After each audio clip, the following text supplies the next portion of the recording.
Good morning, honorable colleagues. May I call the House to order, please?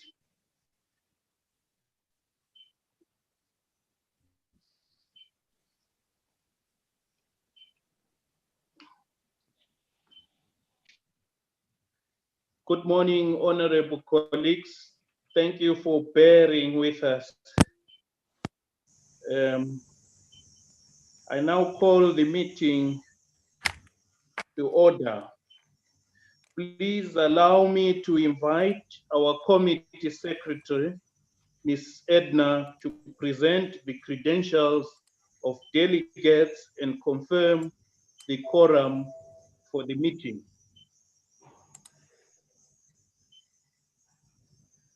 Edna?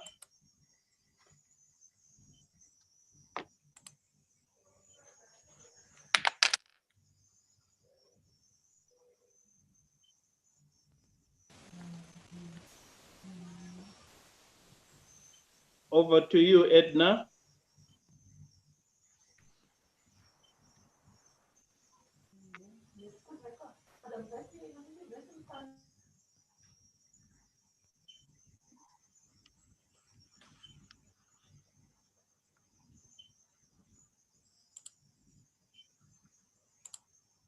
Are you on board, Edna?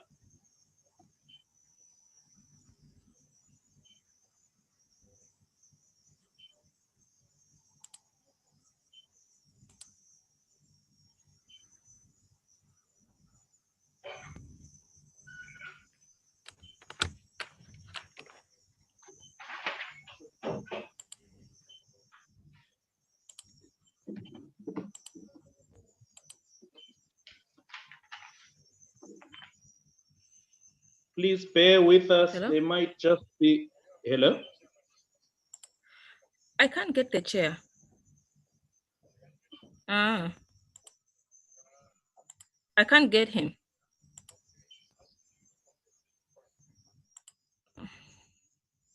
I can't get him. Okay.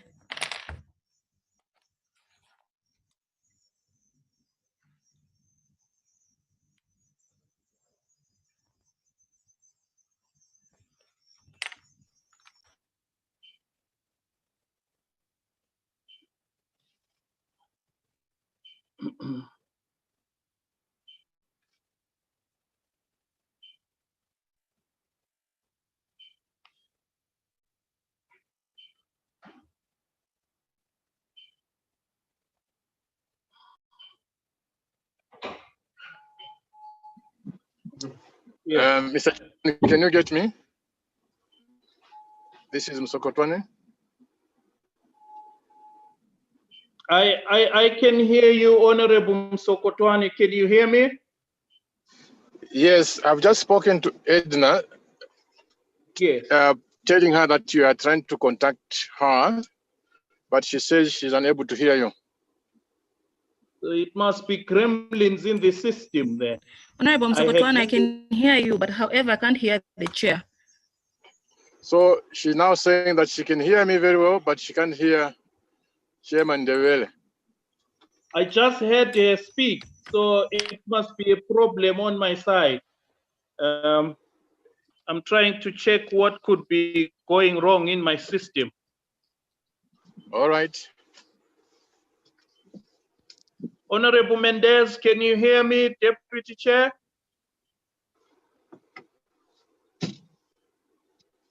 Yes. Thank you, Honorable. Yes, I can hear you. Hello, Edna. Honorable Chair, I can't hear you. Please change your language to English. Oh, okay. And unmute original audio. Unmute original audio.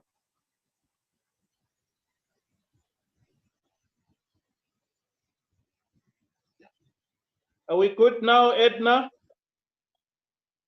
Yes, Chair, we are. Thank you.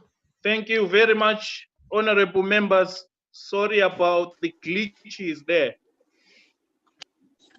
Without much ado, Let me invite our committee secretary, Ms. Edna, to present the credentials of delegates and confirm the quorum for the meeting. Thank you, Honorable Chair. We have 38 participants at the moment, and the credentials for the honorable members who are present are as follows. We have the chairperson himself, Honorable Ndebele, he's from Zimbabwe. We also have Honorable Ruth Mendes, the vice chair from Angola. We have Honorable Dumelang Saleshando, Botswana. We have Honorable Tsepang Mosena, Lesotho. We have Honorable Denise Namachekecha, Malawi. We have South Africa being represented by proxy, Honorable Rosina Komane. South Africa, you're welcome, Honorable. We have Zambia, Honorable Tumbeko Msokotwane. Chair, we are on firm grounds to begin the meeting. We have quorum. Thank you. Thank you, Edna. We now move on to the consideration and adoption of the agenda. Honorable members, the draft agenda for the meeting was circulated to all members. Are there any proposals to amend the draft agenda?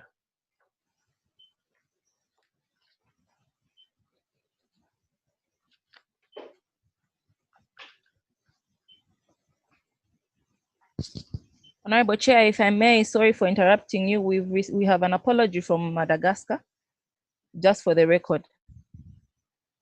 Noted, Secretary.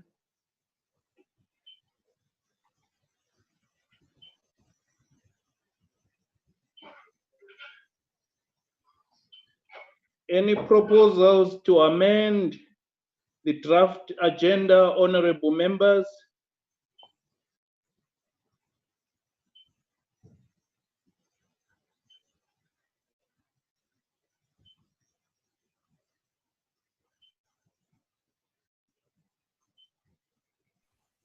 I presume silence. Mr. Chairman, I propose that we adopt the agenda. Any seconder?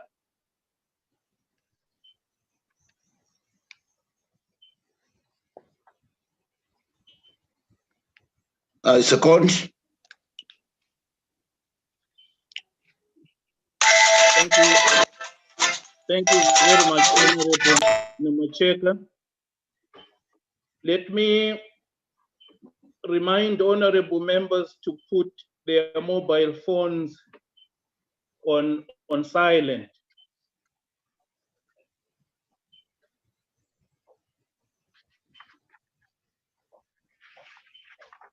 Honorable members, the agenda is accordingly adopted. I will now move on to give you my welcome remarks. Honorable members, the Secretary General of the SADC Parliamentary Forum, resource persons, distinguished participants, ladies and gentlemen, greetings from Harare, Zimbabwe. It is my singular honor and privilege to welcome you to this important virtual engagement. The Kenyans have a saying, which if my memory serves me well, goes, if the rhythm of the trumpet changes, the dance step must adapt. A constant truth about the COVID-19 global pandemic is that it has significantly changed the way we live our lives and work. Allow me to begin by commending our SADC PF Secretariat under the stewardship of our hardworking Secretary General, Ms. Poemo Sekoma, for quickly adapting to what is now famously known as the new normal. By leveraging the limitless possibilities that information technology offer, The forum has made it possible for us, wherever we are, to discharge our mandate, which includes representation, lawmaking, and ensuring accountability. I am sure that honorable members would be delighted to join me in congratulating our own brother, His Excellency Mr. Wivil Ramkalawani, on his well-deserved election as President of the Republic of Seychelles. In the same vein, I wish to salute the people of Seychelles for holding peaceful and exemplary elections, and for the outgoing president and his team for not only accepting the outcome of the polls with dignity, but for offering to join hands with the new administration to make Seychelles a more stable and prosperous country. Honorable members, ladies and gentlemen, we are meeting under the theme enhancing the role of Parliament in budgeting for increased budget credibility and public financial accountability in times of pandemics and crisis. This is a timely and relevant theme. A defining characteristic of crisis and pandemics is their unpredictability. This necessitates preemptive planning and budgeting to ensure robust, timeous, and adequate responses, ideally those that are financially supported by domestic resources. No nation is ever ready for a pandemic or a crisis. As such, the response to the effects brought about by pandemics such as the COVID-19 exerts great pressure on the of respective SADC countries. Additionally, crises and pandemics invariably prompt ill-prepared countries to borrow at a whim as they scramble to respond to the eventuality and retain the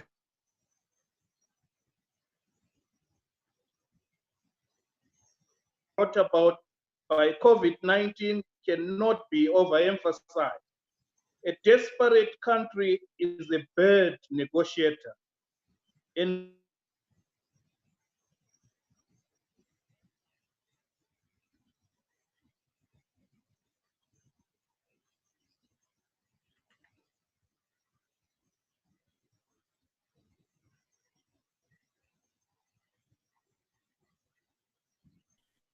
Senhor intérprete, então convém alertar o senhor presidente da sessão.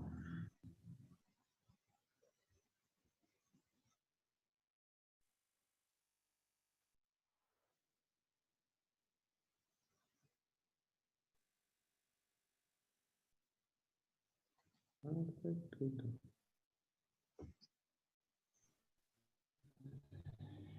Acho que agora foi tudo.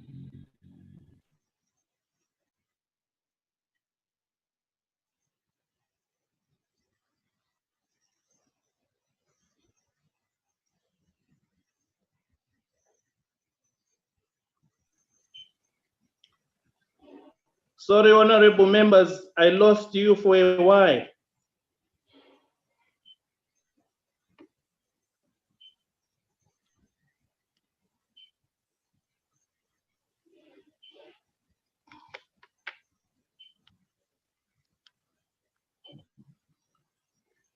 Can you hear me, Vice Chair? Thank you. Sorry about that. It's moving in fits and starts. I'll retake that. During a crisis, many governments all over the world and in the SADC region in particular respond to the pandemic by committing to do whatever it takes to support their people and economies. These responses usually compress national budgets to a large extent and put many governments under a lot of financial distress. As it has been rightly observed, under such difficult circumstances, the executive can be under pressure to alter budgets through supplementary budgets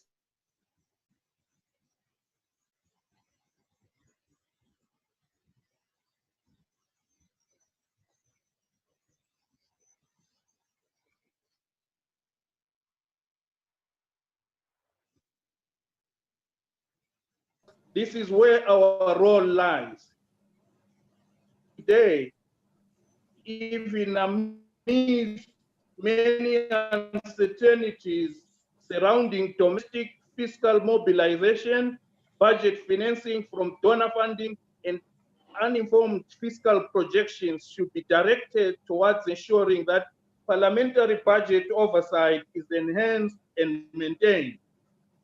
Times of crisis call for close parliamentary budget tracking, ensuring national budgets are transparent, public financial accountability is heightened, budget deviations and variations are minimally kept.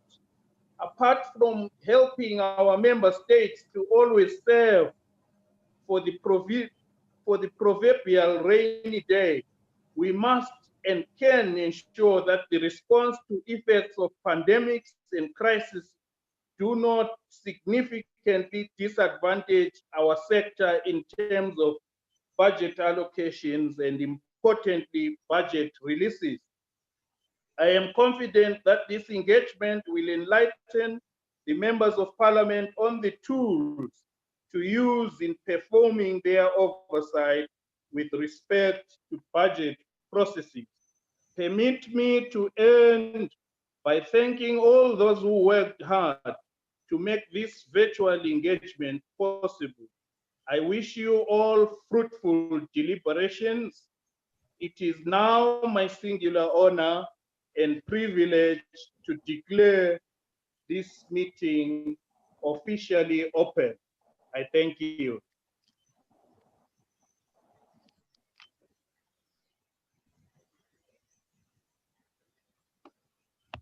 Honorable members, we shall now consider the two sets of minutes to confirm if they are a correct record of the two meetings.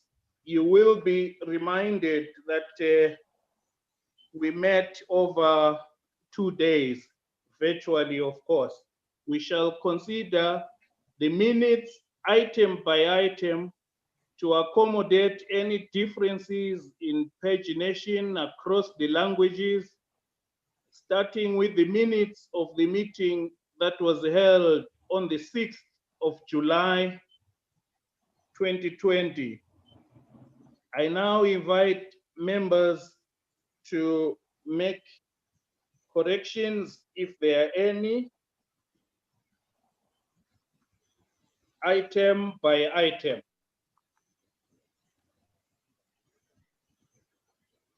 Edna, you may also come in to guide the process, but I am so glad the documents were circulated well before time, and it will be pleasing to note that colleagues have really gone through them and they have the corrections ready.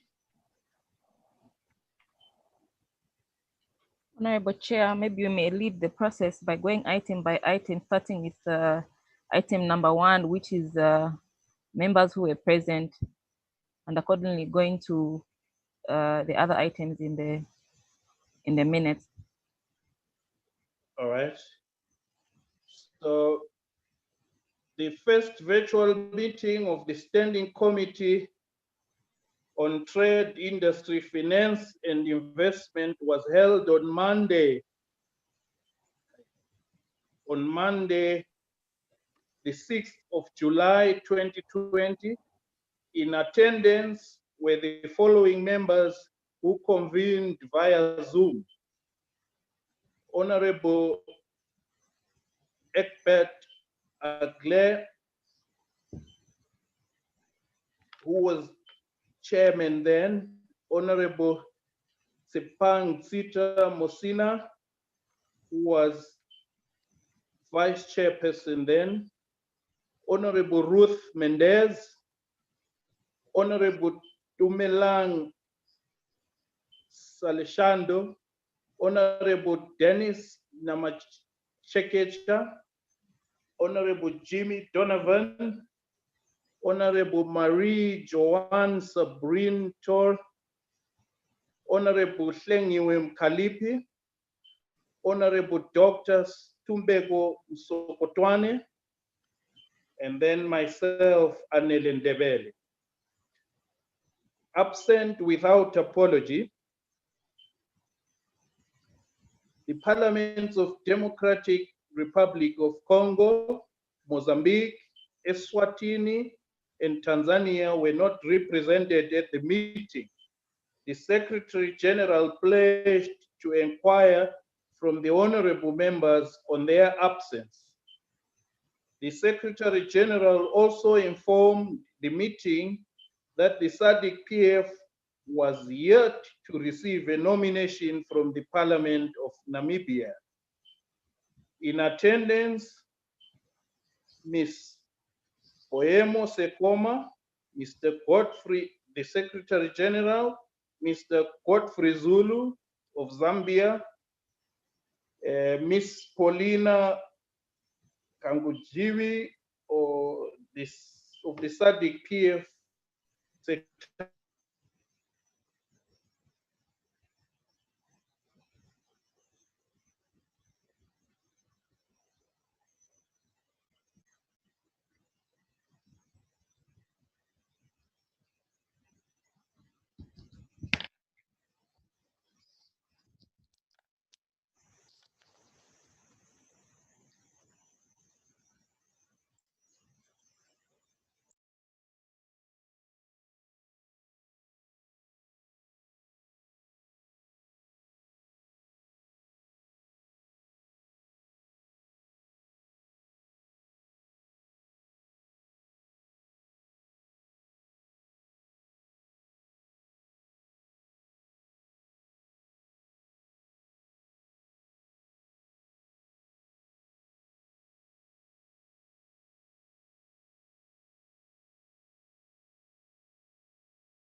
Honorable members, we seem to have lost the chair. Let me just try to get to him.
Honorable members and our distinguished participants, the chair has challenges with internet. He has requested that the vice chair should continue the responsibility of chairing the meeting. Honorable Ruth Mendes, if you may please take the floor. Thank you.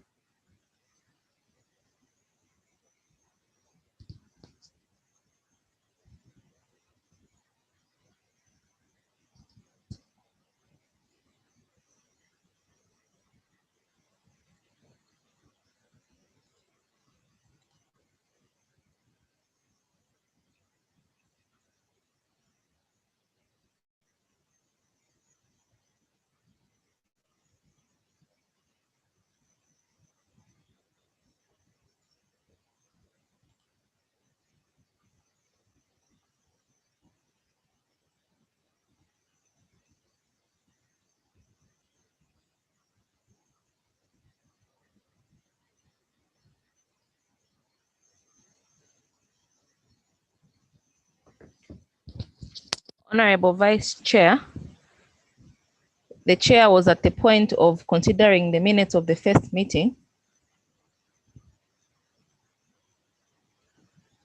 Hello, Honorable Vice Chair, are you there?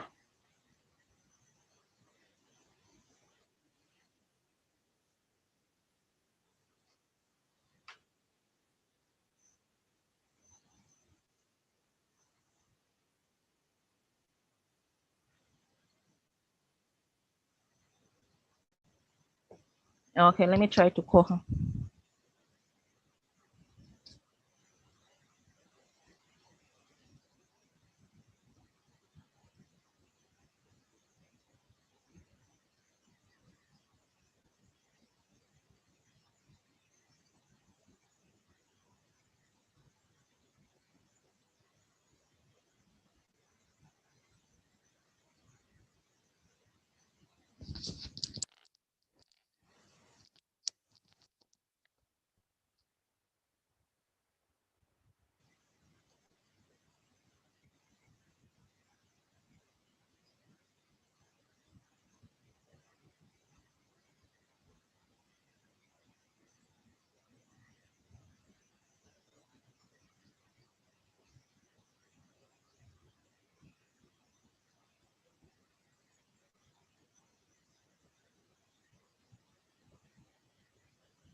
Honorable Vice Chair, I see that you are back. We had just lost the chair and he requested that you take over with chairing the meeting. He was at the point of considering the minutes of the first meeting, and you may accordingly just proceed with the process, Honorable Chair, by calling for amendments from honorable members, if any, going item by item. We're on page 2, Honorable Vice Chair, on welcome remarks.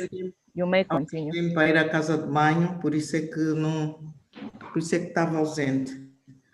Mas estava uma apresentação da ata da reunião do dia 6, certo?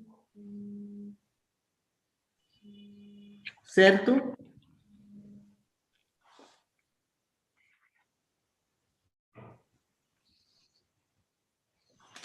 Posso continuar?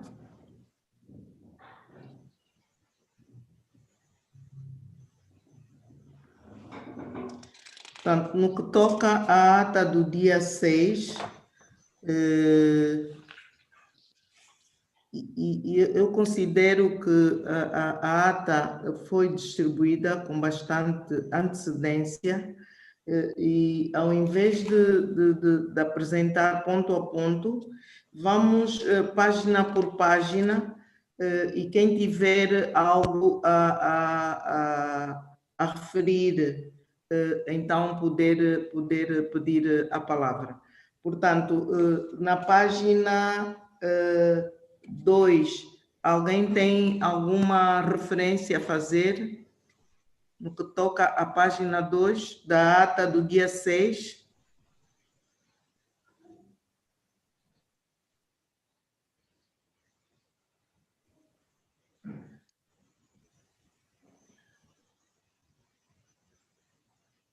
Faz favor, tem a palavra.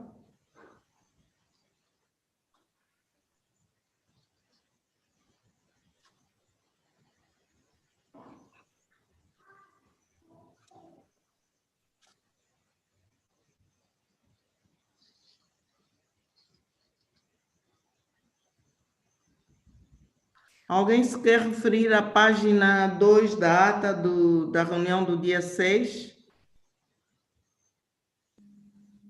Portanto, como não há nenhum pedido de palavra,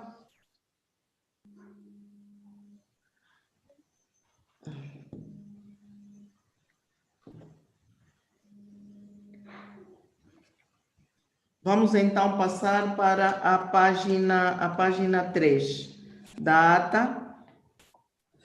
E gostaria de saber se alguém tem algo a acrescentar ou algum comentário a fazer ou alguma correção a fazer.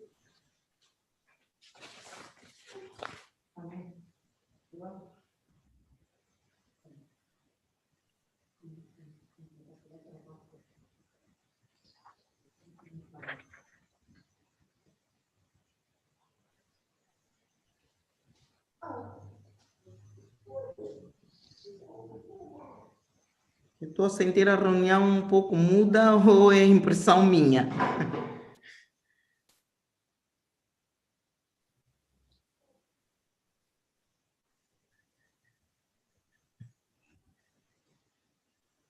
We can hear you, Madam Vice Chairperson. Please continue.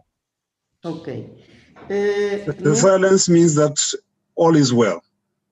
Ok. Muito obrigada. Muito obrigada. No que toca à página 4, gostaria de saber se há alguma contribuição ou algum comentário a fazer.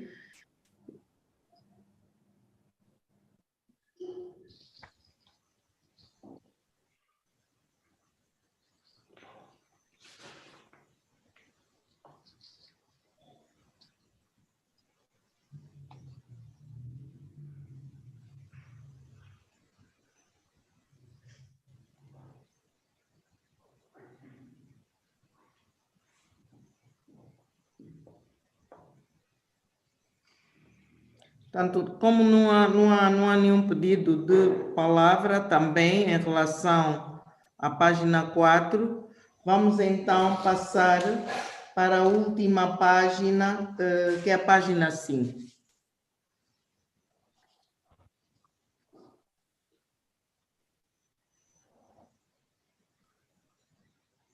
Portanto, saber se alguém tem algum comentário a fazer em relação à página 5.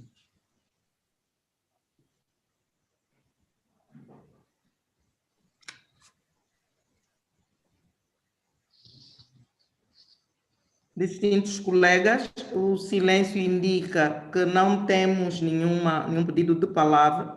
Vê se temos aqui. Não temos nenhum pedido de palavra. E, sendo assim, vamos então passar à votação a ata do dia 6 de julho do nosso comitê. Distintos colegas, submeto a ata para aprovação. Quem está de acordo, podemos aprovar a ata.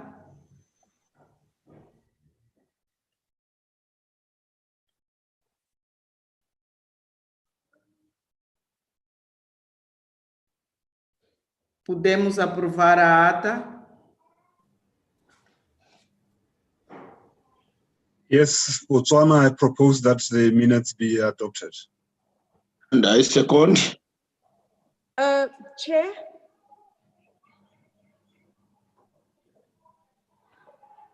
Depois Chair, da can I adoção. intervene before the adoption? Sim, senhora. Pode, sim, senhora.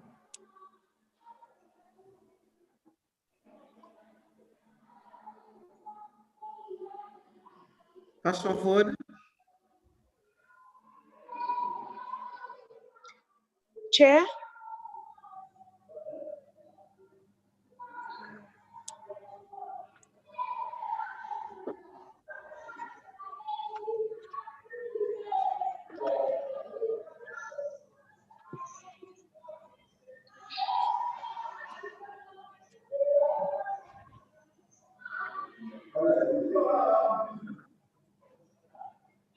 Honorable Zepang, yes. the chair has given you the floor. Oh, sorry. I'm juggling quite a number of things. I'm so sorry. Thank you, Chair, for the opportunity. I'm still in Parliament, but I'm also trying to participate here as well. Just before the adoption of this minutes, I have a question, unless it's already been addressed, on the fact that we have two sets of minutes. I'm just wondering if it's in order they were two separate meetings, or is it in order that we have two sets of minutes for one meeting? That's just the clarification I need. Thank you.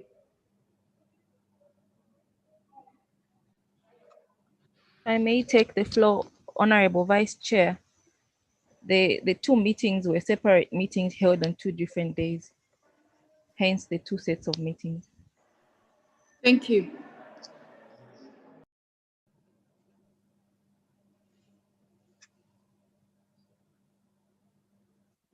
Honorable Chair, just for the Vice Chair, just for the record, Botswana proposed the adoption of the minute, and Malawi accordingly seconded without amendments.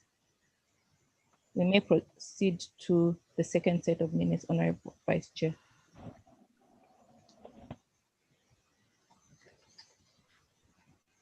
Muito obrigada e muito obrigada pela aprovação, então, da parte dos colegas da ata do dia 6. Vamos então passar para a ata do dia 7 de julho, em que estão presentes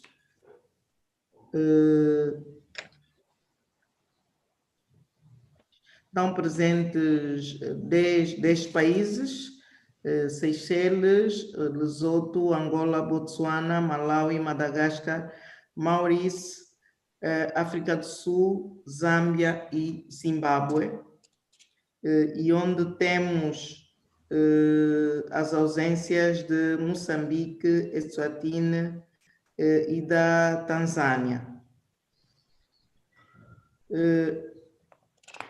Portanto, no que toca à página 1, onde temos as presenças e as ausências e também a direção da reunião, está tudo bem? Alguém quer se pronunciar sobre essa primeira página?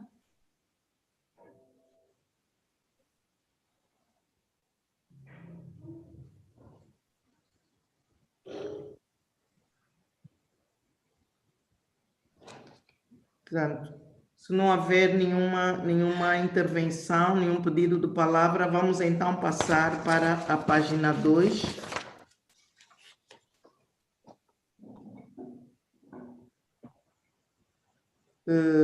No que toca à página 2, alguém se quer pronunciar?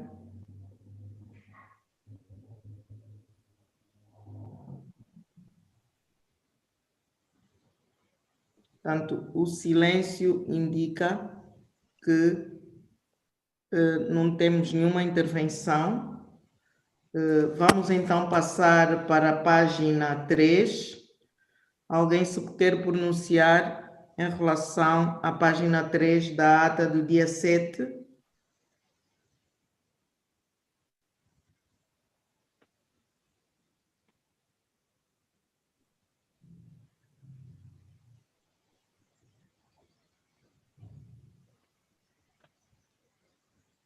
Não temos também nenhum pedido de palavra em relação à página 3. Em relação à página 4, passamos para a página 4, por favor.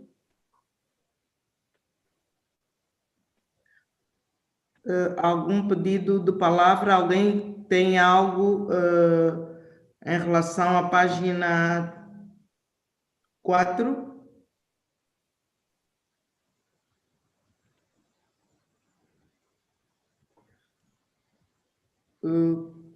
Portanto, até aqui não temos nenhum pedido de palavra.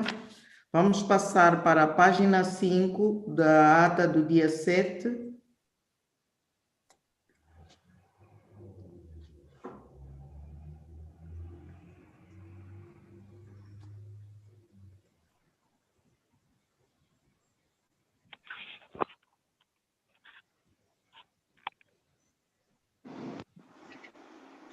Alguém se quer pronunciar?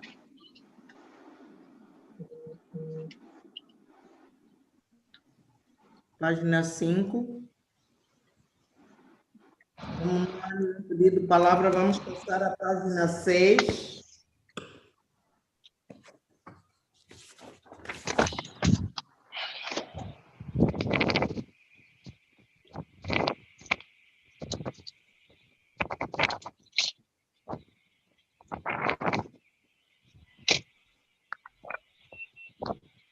Não temos nenhum pedido de palavra aqui em relação à página 6. Vamos passar à página 7.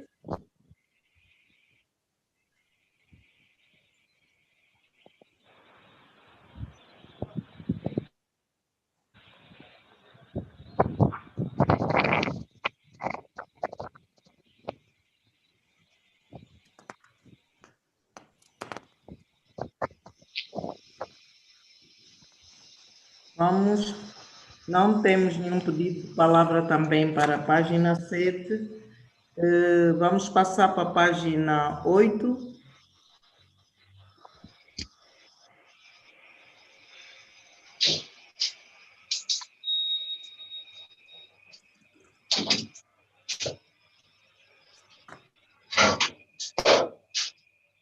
Distintos deputados. Até aqui não houve nenhum pedido de palavra. Consideramos então que estão todos de acordo com aquilo que está apresentado na ata do dia 7, pelo que gostaria de saber quem pode secundar a aprovação da ata do dia 7.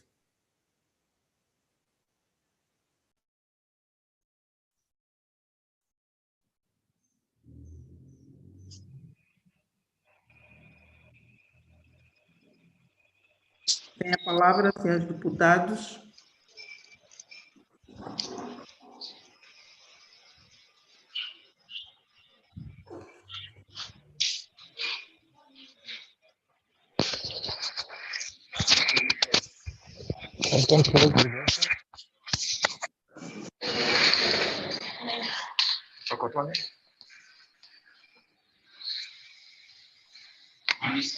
Morning, how are you? Thank you. Can I just pay for the reading glasses I got also because? No problem. It's okay. Thank you. Thank you very But much. don't use it.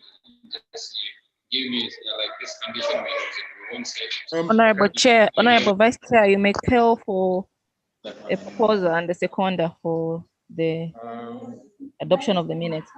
You're not supposed to use this. Okay. But I damaged the cover of Foi o que eu fiz há pouco, não sei se não fui entendido. Quem poderá apresentar a proposta para a adoção da ata, por favor?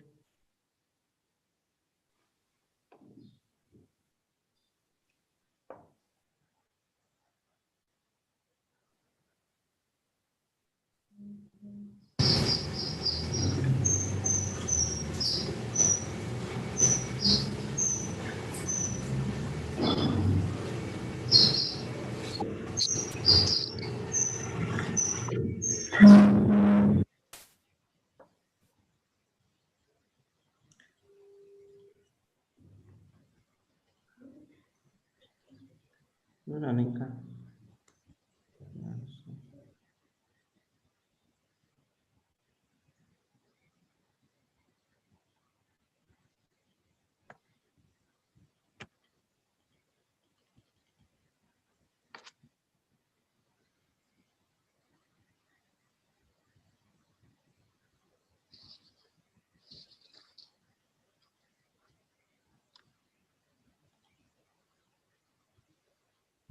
Honorable members, the chairperson has invited members to move for the adoption of the minutes. We in that regard.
Honourable members, good morning.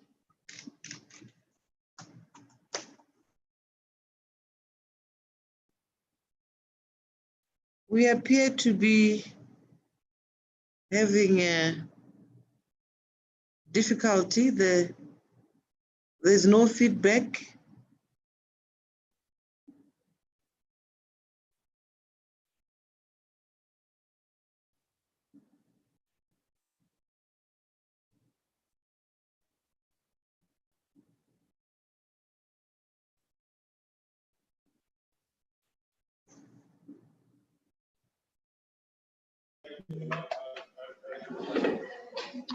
Hello, SG. I'm sorry I just stepped out, but now I'm back in the room.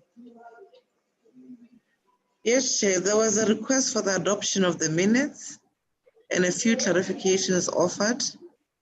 Now we need to be proceeding, but I'm not sure what could be the challenge. Secretary General, I propose for the adoption.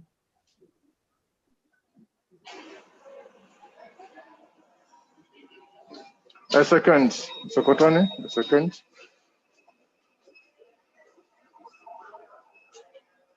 Thank you. Muito obrigada.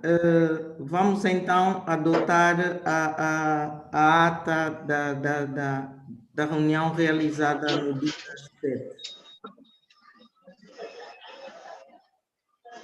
Está adotada? Estamos todos de acordo?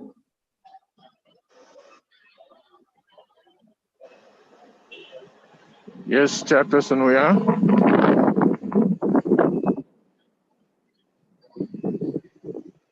Muito obrigada, muito obrigada. A ata da reunião do dia 7 está então adotada.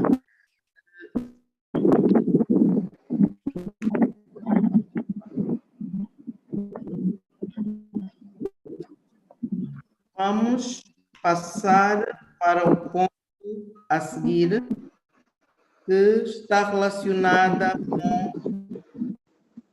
a análise do projeto do plano de trabalhos para o ano. Eu queria pedir o secretariado,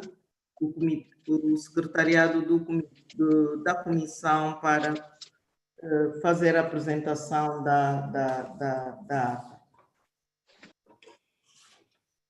do plano de trabalhos da comissão permanente.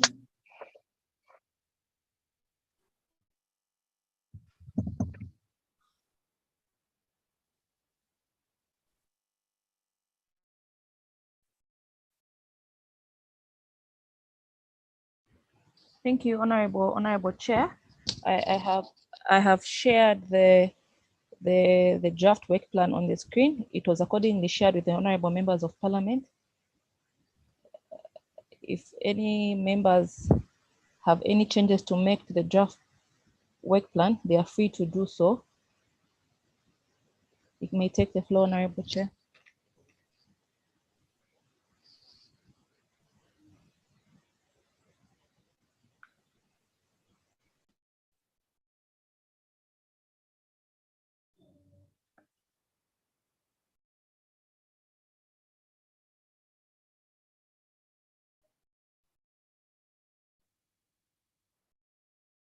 Eu em relação ao plano de trabalhos, eu tenho uma preocupação. Nós estamos aqui a pôr algumas atividades durante o mês de novembro. Entretanto, eu queria chamar a atenção aos colegas, não sei se também têm esse problema, mas o mês de novembro para o Parlamento angolano é o mês em que nós aprovamos o orçamento. E há uma série de atividades à volta da aprovação do orçamento. Eu não sei se não seria bom nós revermos as datas que estão aqui a ser propostas.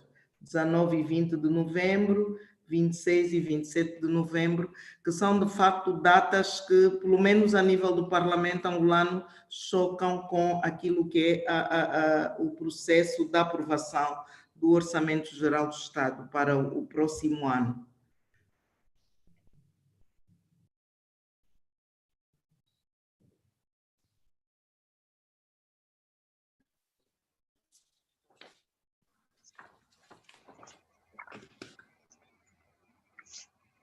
Madam Chairperson, may I make a comment? Pode sim. Pode sim, senhora. Tem a palavra. Thank you, Madam Chairperson. Could I perhaps suggest that we get to the substance that is being presented and agree on those? For example, I think one of the items is the budget issues relating to COVID, but maybe to be clearer, if we discuss the issues that are being proposed for the work plan, and then after that we can get into the issues of which time is suitable and which one is not. But I thought the first thing to discuss is the content and whether it is acceptable. I submit.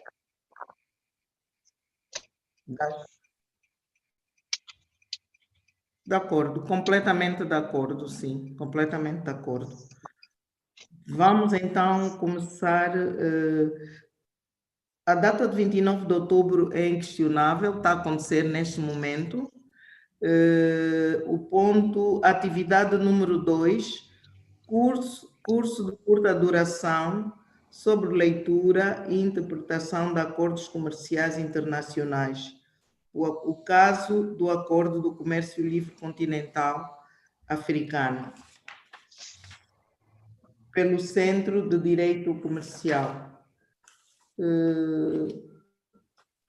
Gostaria então de saber se, em relação à atividade número 2, estamos todos de acordo que ela seja realizada nesses moldes.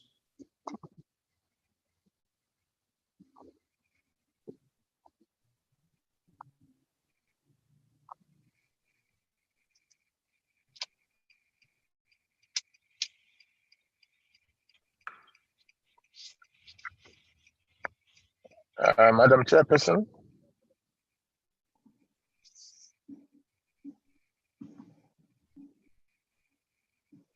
I do propose that I agree with that particular item. I think it will be an important one for us to, now that we are getting into the free trade area, for us as parliamentarians to be schooled on how to understand the agreement. So for me, that topic is important in that sense.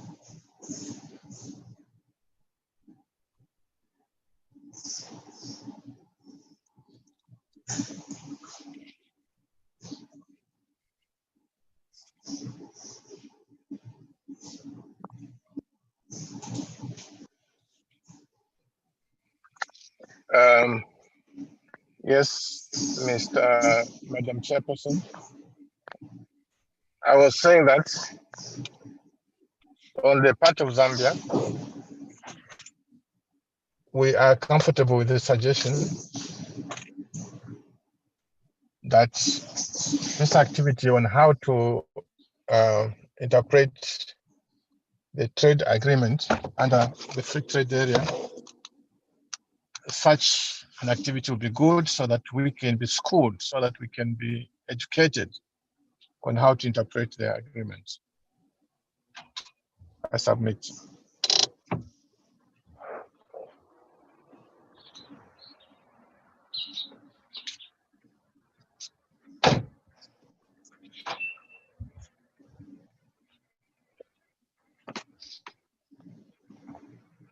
Muito obrigada pela sua intervenção. Alguém mais quer pronunciar sobre a atividade número 2?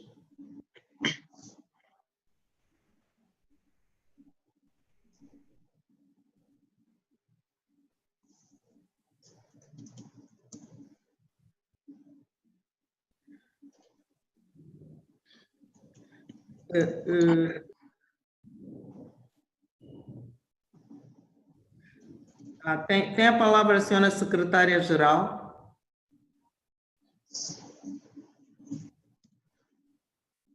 Thank you, Honorable Chairperson.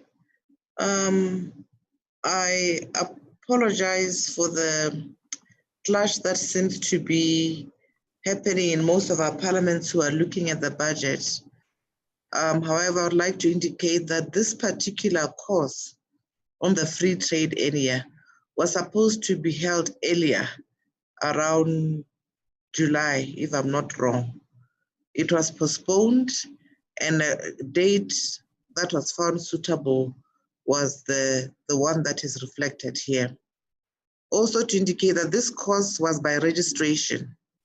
So those who were interested in participating in the course actually were made to apply for this course, and the course was oversubscribed to about 70 or more participants. I therefore wish to put this before the chairperson to consider the planning that has gone through and those who have already registered and confirmed their participation in this regard. I thank you, chairperson.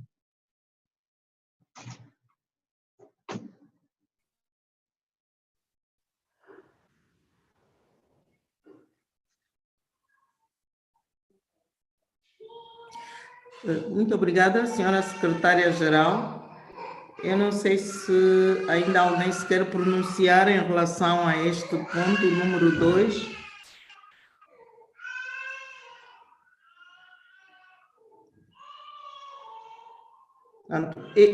Da minha parte, eu também considero ser importante essa atividade.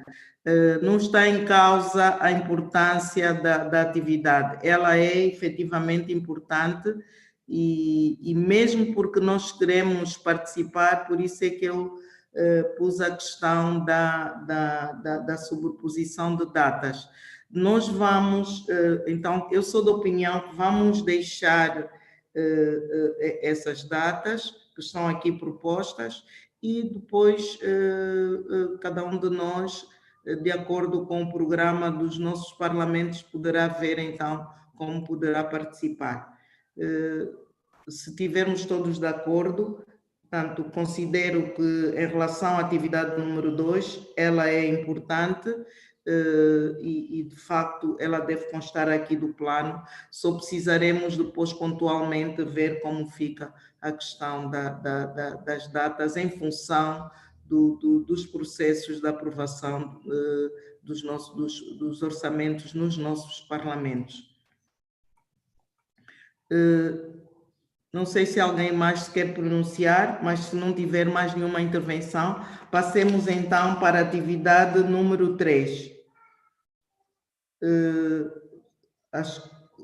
Honorable Chairperson, if I may, I would maybe suggest that those parliaments who would have loved to attend and could not attend should kindly make the application so that we may discuss with the Institute for a separate cost to be considered at a date that can be mutually agreed upon.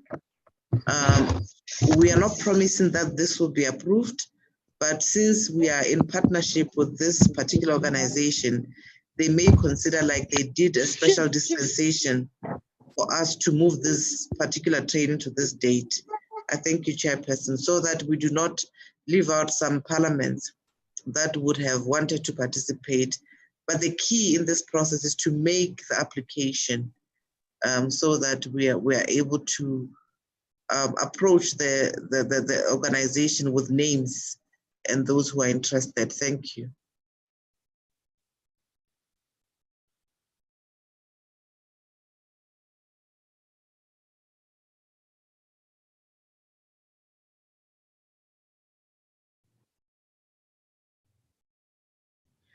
Muito obrigada, senhora secretária-geral, e acho que esta é de facto uma boa solução. Nós também vamos analisar o nosso calendário de aprovação do orçamento e poderemos então nos pronunciar se vamos poder participar ou se vamos pedir para que seja numa outra data. Muito obrigada por essa decisão. Eu acho que foi uma decisão sábia da parte da secretária-geral. Passemos então para o ponto, a atividade 3, que é a escola de verão organizada pela Afrodate. E eu gostaria de passar a palavra aos distintos deputados para se pronunciarem em relação à atividade número 3.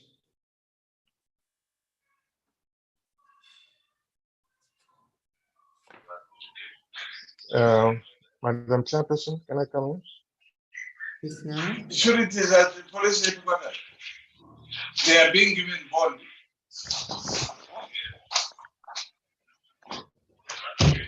I was going to ask the SG whether an item like this is something that can be done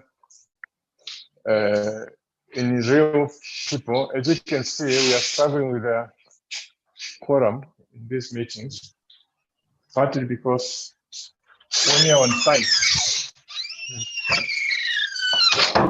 site, people see you, they take it that you are available, you are present. So they give you all sorts of responsibilities, and to divide attention between those responsibilities and the virtual responsibility becomes a problem. So for this by Aphrodite, for example, is it possible that this could be done in real, by human beings, not via computers and radio waves? That's just a question. Thank you. Thank you.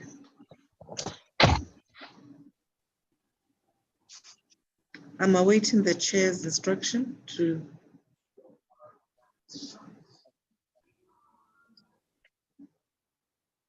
Tem a palavra a senhora secretária-geral. Oh, thank you very much.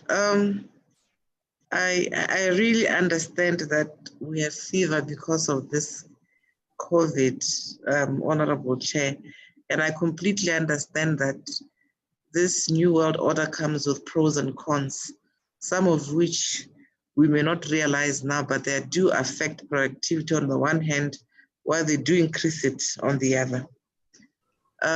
Regarding the Aphrodite invitation, and Edna may correct me here, they did indicate that those participants that are in Zambia will attend in person, but those who are outside the region because of the COVID restrictions will be admitted online. I believe that this is something that all organizations are trying to find a middle ground to, in tandem with the opening of borders and what governments are allowing flexibilities on. I note your concern, Honorable Musokoto, and it is noted that it is time to get out and bring back the interaction that human beings are used to. However, for now, we are consulting and we are guided by the sovereign decisions of the various countries that we have to transit, that we have to enter, and those that we have to leave. I thank you, Chairperson. And maybe to underscore that this is an annual training that this committee has been receiving through Aphrodite, and it normally occurs at the same periods as indicated above. Thank you, Chairperson.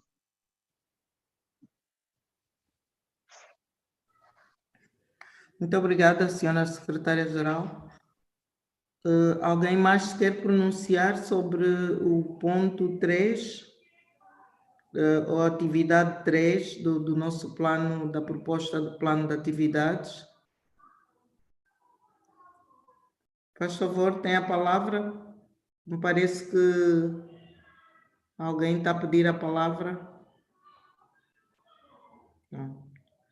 Não tenho aqui nenhum pedido de palavra.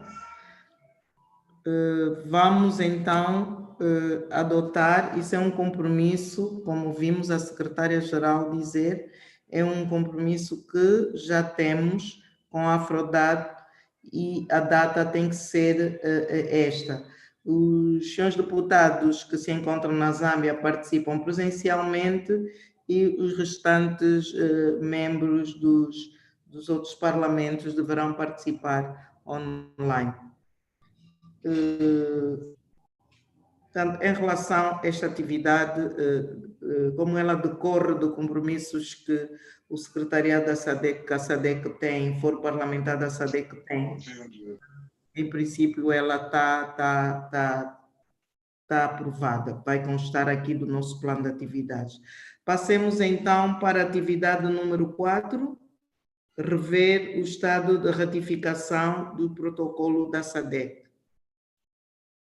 Alguém se quer pronunciar em relação à atividade número 4?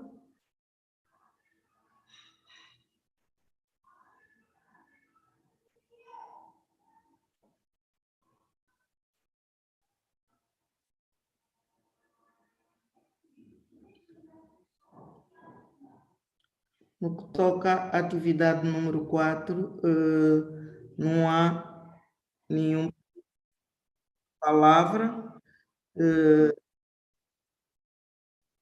Me parece que estamos todos de acordo. Precisaríamos só depois de ver qual é o prazo limite, apesar de estar aqui como prazo ainda a enunciar, mas talvez depois fosse bom fazermos constar o prazo limite para termos a conclusão desta atividade. Por fim, temos a atividade número 5, workshop de partilha de ensinamentos sobre os postos fronteiriços de passagem única. Eu gostaria de saber se alguém se quer pronunciar sobre esta atividade.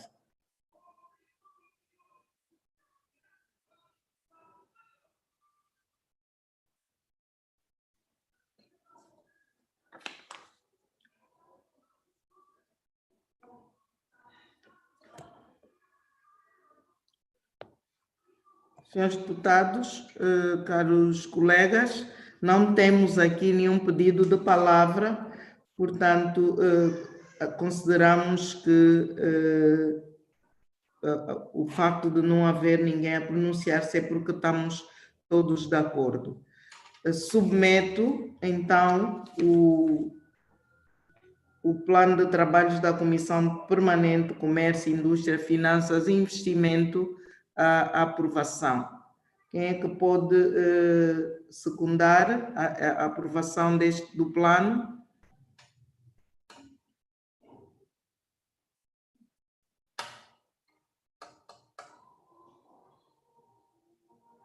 Parece que ficamos sem som. Senhor intérprete? Senhor intérprete?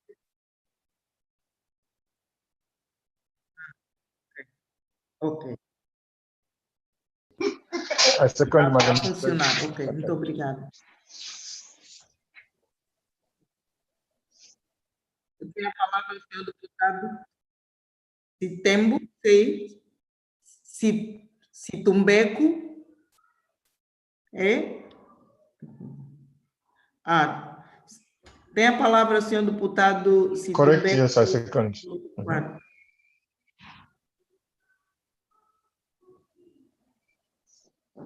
Faz favor. Yes, I second it.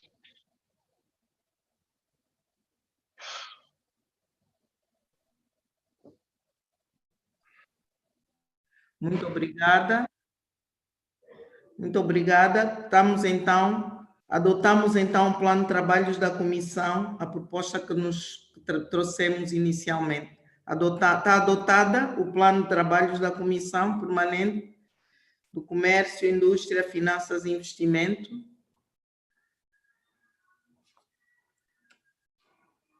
Yes?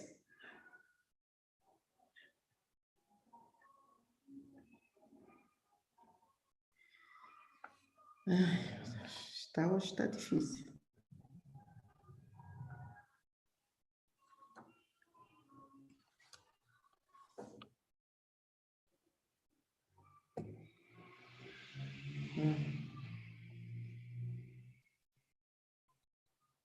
Agora todos vazaram.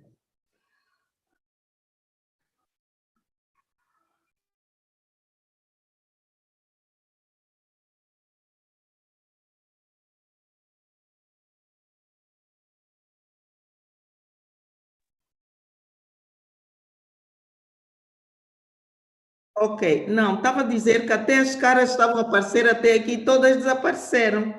Eu gostaria de saber da secretária-geral se de facto temos condições de continuar essa reunião.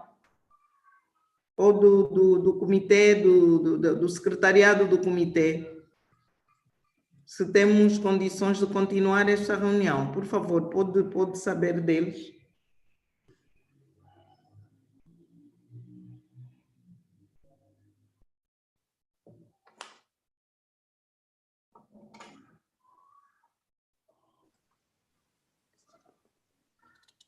Honorable Vice Chairperson, if I may take the floor, there is a hand from the substantive chairperson, Honorable Ndebele, and Honorable. Thank you. There's a hand on the screen from Honorable Ndebele and Honorable Sumbe from Scotland. With your permission. For me, this is a hand which for me, this is a hand I raised when I was trying to second the work plan. So it's been overtaken. I don't need to raise a hand anymore. Oh, okay. Agora I still see a hand from Honorable.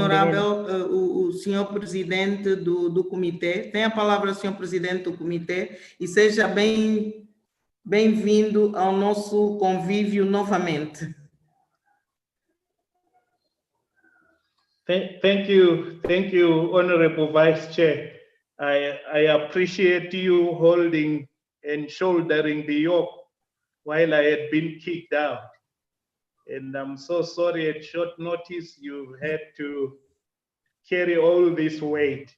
So I had put up my hand to indicate that indeed we are all ears, and I'm sure we are good to continue with the meeting. Thank you for holding forth. If my catching up is really up to speed, I believe the esteemed committee. De nada. Foi prazer. Portanto, nós concluímos o ponto 5. Vou então voltar o a seu dono.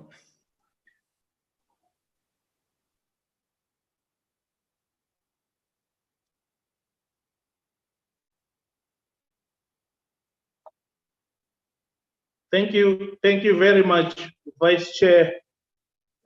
Without much ado, honorable members and partners, we are starting our first session. You will note that the concept note is indicating that our resource persons are coming from African Forum and Network on Debt and Development, otherwise known in short as AFRODAD, and the Southern Africa Development Community Organization of Public Accounts Committees, SADCOPAC. However, SADCOPAC confirmed with Secretariat quite late that the resource persons were not ready, and therefore they have been replaced by a resource person from the Parliamentary Budget Office at the Zambian Parliament. We will now begin our first session with Mr. Rangarirai Chikova, the policy analyst at AFRODAD, who will present on budget credibility and highlight factors driving low budget credibility. I thank you. Over to you, Mr. Ranga.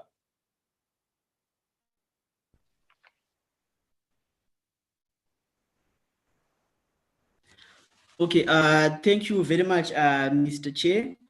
With all protocols observed, I would like to thank SADC PF for giving us this opportunity to make presentations on budget credibility. So my name is Rangarirai Chikova, and I'm a policy analyst at AFRODAD, and I'm in charge of the domestic resources mobilization portfolio. So I'll be joined with my colleague Adrien Chikore. I think he's gonna introduce himself when he makes his presentation. So my presentation is going to focus on budget credibility. So in terms of layout, I'm going to have a presentation where I'm going to define budget credibility.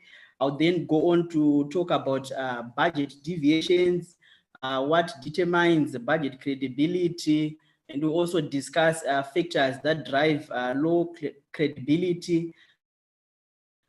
I'll also talk of the importance of budget credibility. As we all know, there are so many indicators of budget credibility. So I'm going to focus on the indicators on revenue mobilization. Then I'll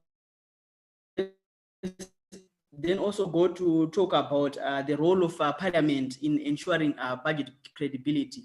I'll conclude my presentation with some of the recommendations that parliaments can implement to improve budget credibility. So in my presentation, I'm going to pose some questions that we will need to reflect upon.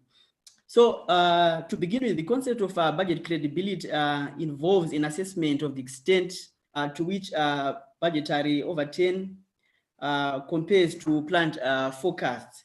It also refers to government's ability to meet its revenue and expenditure targets within a fiscal year. Budget credibility is a fundamental objective of any developing public finance management system. So it is recognized as an important component of effective institutions in the sustainable development goals. So there are situations whereby we have deviations, that is, things may not go according to plan. So usually these deviations are two. The first scenario is that we have a situation whereby governments underspend. That is, if the actual spending is less than what is allocated in the budget, or we can have over expenditure where the actual spending is greater than what was collected. Then in terms of to go deeper into budget deviations, a national budget may be underspent or overspent within a specific year, and that's according to international budget project. So accordingly, to enhance budget credibility, it is important to ensure that governments, they do not spend significantly lower nor higher than the approved budgets. So underspending can occur when revenue collections are lower than anticipated. Revenue collections may be lower due to unrealistic revenue projections that are politically motivated or based on faulty forecasting models, or there could be delays in receipt of revenues, or there could be unpredictable revenue flows. So on average, national budgets in aggregate are underspent by almost 10%. And further, these aggregate figures often belie large shifts in spending between sectors and programs. Some sectors face relative cuts, while others receive increases during execution. So in overall, underspending is worse in low-income areas, and on average, that is about 14%, where resources are scarcer and where the public budget could have greater impact on the most vulnerable populations. So as you can see in my presentation, I highlighted in red and in bold where resources are scarcer. So the question is, do we have scarce resources? If we have scarce resources to fund our budgets, why is that so? Remember, we are a region that is richly endowed in mineral resources. So why are we saying that we have scarce resources whilst we have a lot of natural resources from which we can collect a lot of tax revenues to ensure that our budgets are credible in terms of revenues? So levels of underspending are also high in critical sectors such as agriculture, health, and education. And many governments are unable to sufficiently fund for critical sectors without aid.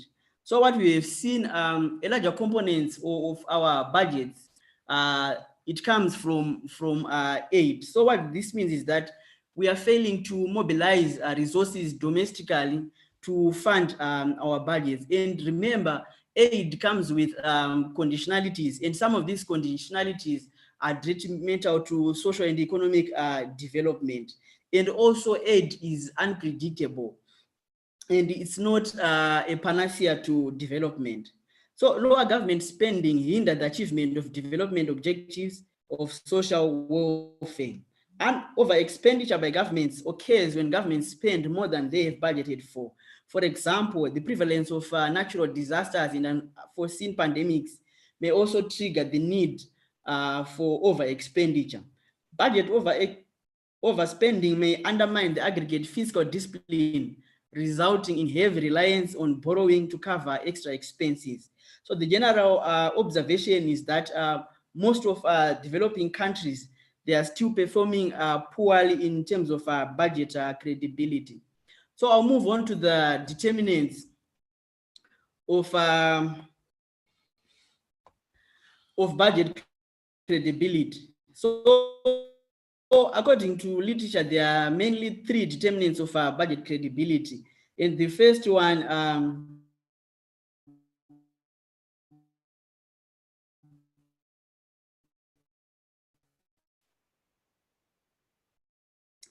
relates to that drive low budget credibility. The first one is uncertainty. It is difficult to plan expenditure in an uncertain world. This is particularly true for the poorest countries that are prone to economic shocks, and also for countries that are prone to natural disasters. For example, here in the SADC, we've been affected by Cyclone Idai. We've also been affected by the COVID-19. So the question that I want to pose to you is that what measures are we put in place to deal with an uncertainty? For example, I talked about mineral resources endowment. We have a lot of resources and we need to collect a lot of revenue from these resources. Do we have social wealth funds to deal with uncertainty? Do we have funds where we can invest our monies so that when we face challenges, we're able to utilize those monies to deal with the challenges that we'll be facing? Another point is the time factor. It is time consuming to monitor every last piece of activity in government. Governments end up doing things haphazardly, resulting in over expenditure or under expenditure.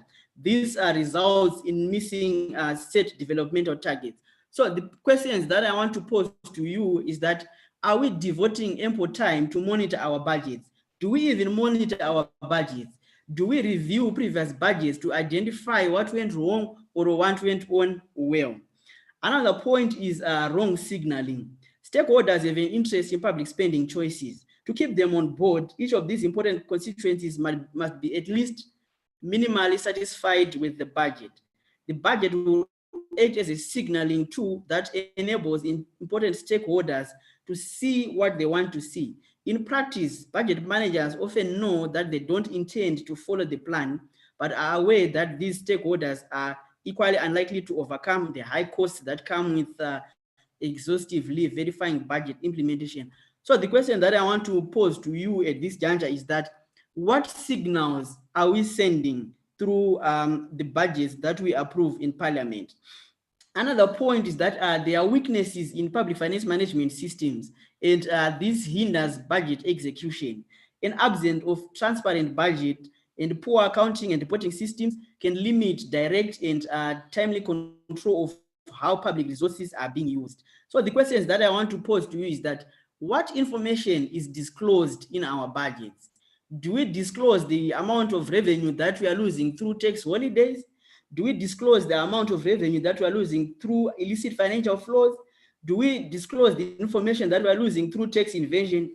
How much are mining companies contributing to the budget?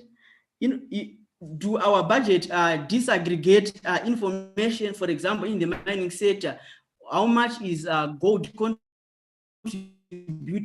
to the budget? How much are diamonds contributing to the budget, etc.? What accounting systems are we using, and how effective are they in accounting for government revenues? The next point is on effective procurement systems and inflexible procurement rules.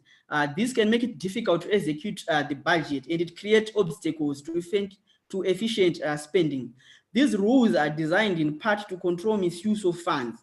When budgets are formulated, governments often do not incorporate these rules into estimates of how much spending can be realistically executed. Auditor General reports have reported on this a lot. So the question here is, what are parliaments doing to address the constant problems that are raised by the Auditor General? The other question is on the timeliness of the production of the AG's reports. Then another point is that legislators sometimes exacerbate low credibility by inserting infeasible projects into the budget. The question here is that, are we biting more than what we can chew? So why is it important to achieve budget credibility? The budget is a management tool. Failure to make the budget credible will not only erode this function, but it will also destroy the trust in accountable public institutions. It will also undermine any form of contract between the taxpayers and those entrusted to administer them in accordance with the agreed plan, that is the government. Once approved, citizens expect a government budget to function as a roadmap guiding spending towards the effective delivery of public services and progress on sustainable development. If governments veer off course, society questions why this happened and becomes concerned about the related impacts. Repeated deviations erode people's confidence in the ability of their government to make realistic plans and adhere to commitments. So a credibly implemented budget is only small deviations from the approved one, both in terms of overall expenditure and revenues, and in terms of the allocation between the programs. Like I mentioned in my introduction, there are basically 4 indicators of budget credibility. So the one that I will dwell much on is on the aggregate revenue outturn compared to original approved budget. So there are so many reasons why budgets deviate, for example, in terms of revenue. The first point is that we rely too much on mineral rents. And if you notice that there are price volatilities on the international market. Another point is on the fiscal stabilization clauses in the mining agreements, which prevents countries to collect commensurate revenues. We also lack mechanisms to capture revenues during mineral booms. So it means that our reliance on the mineral sector is preventing us from collecting a lot of revenue from this sector. Another point is that we have a large informal sector, and the majority of businesses within this sector, they are not registered for tax purposes. So it becomes difficult for revenue authorities to collect revenues. We also have weak tax laws, and these laws they have so many lacunas that makes it possible for companies and individuals to evade and avoid taxes. Another point is that we lack capacity to mobilize revenues. For example, there are now digital economies, and most African countries are struggling to collect revenues from this sector. We also have a perennial problem of illicit financial flows. And between 2004 and 2013, the SADC region has lost a cumulative of around 309 billion. We also have issues of corruption, whereby we see politicians, individuals, and politically exposed persons diverting public resources for personal use. We also have another point on tax holidays, which imply foregone revenues that could have potentially increased aggregate government revenues. So the budget, let's now talk about budget credibility in the context of COVID-19. As we all know, the whole world has been affected by the COVID-19 pandemic, and it has disrupted the global economy. Being part of the global economy, SADC was not immune to the COVID-19. So accordingly, we had anticipated our growth rates, and they were revised. Actually, they contracted by about 3.4%, that is as of April 2020, as a result of fiscal deficits, which are a perennial problem here in SADC. For 2020, it is estimated to widen to 8.9% compared to the October 2019 estimate, which was 4.5%. So what this simply means is that we are spending more than what we had planned. So in terms of debt, the regional debt level is estimated to rise to an average of 7.7% of the GDP in 2020 from the October 2019 estimate of 60.1% of GDP. So the increase in debt implies that we have less resources for budgets from collected revenues. So what will happen is that all the revenues that we are going to collect, most of them are going to be diverted to debt repayments. So to deal with the COVID-19 situation, there were some lockdowns, temporary closure of companies, scaling down of operations by companies. This all resulted in losses of revenues. In terms of illicit financial flows, attention to dealing with the COVID, and then they gave a blind eye to issues of mineral resources smuggling. So COVID-19 was an unforeseen pandemic which resulted in government expenditure increasing. So because of limited revenues, there was an acute shortages of essential supplies, such as personal protective equipment, diagnostic and medical equipment, etc. And also there were some problems in terms of food security. So having said that, the question that comes to mind now is that what is the role of the parliament? So with the opinions of the citizens. So citizens, 36.4% of the citizens are the role of the parliament to solve problems in their constituencies.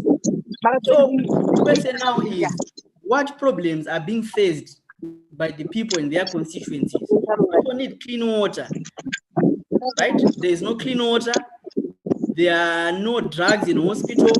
There are few doctors and nurses in hospital. There are no textbooks in schools. Teachers are not adequately paid. We have poor roads. There is shortage of housing, and we are food insecure.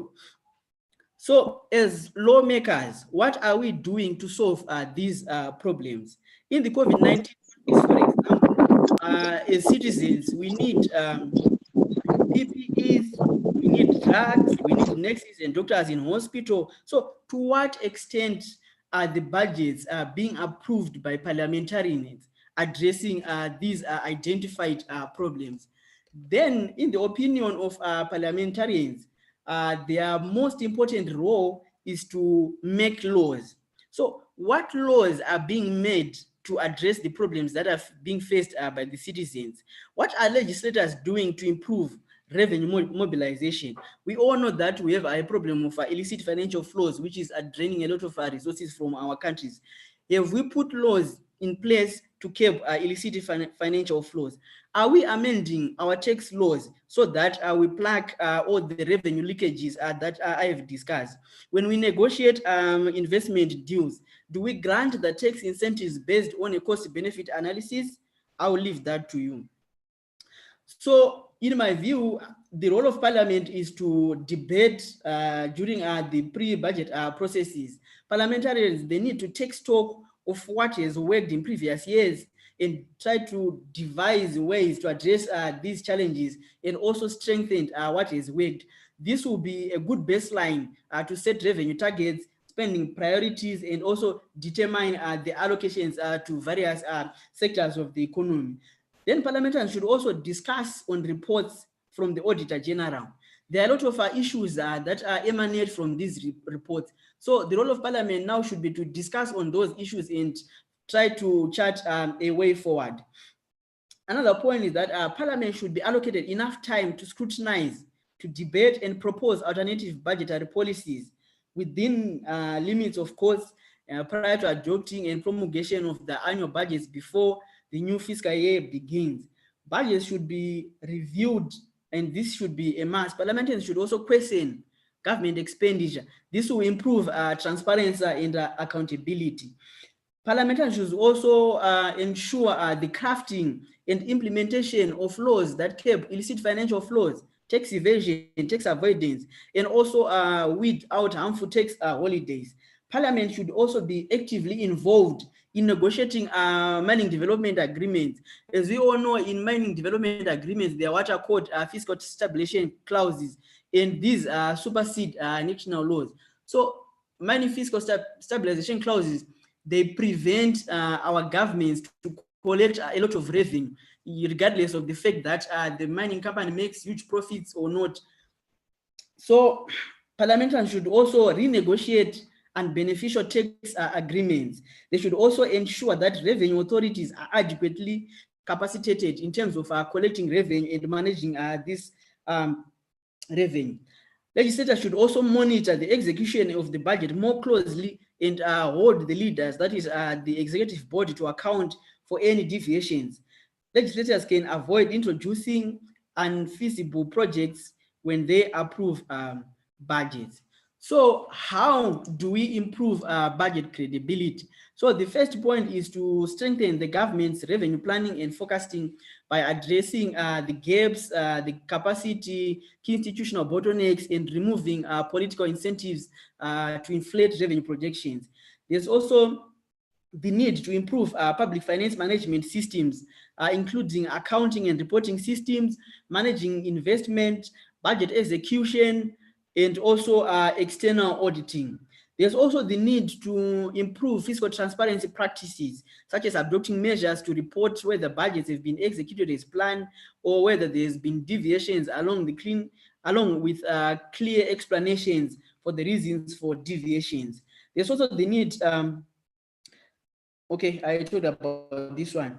There's need to carry out this reform while not overlooking the importance of complementary government systems. Other systems not related to public finance management may have a bearing on government capacity and willingness to improve its policy planning and implementation, and thereby its overall policy credibility. I thank you. This is the end of my presentation.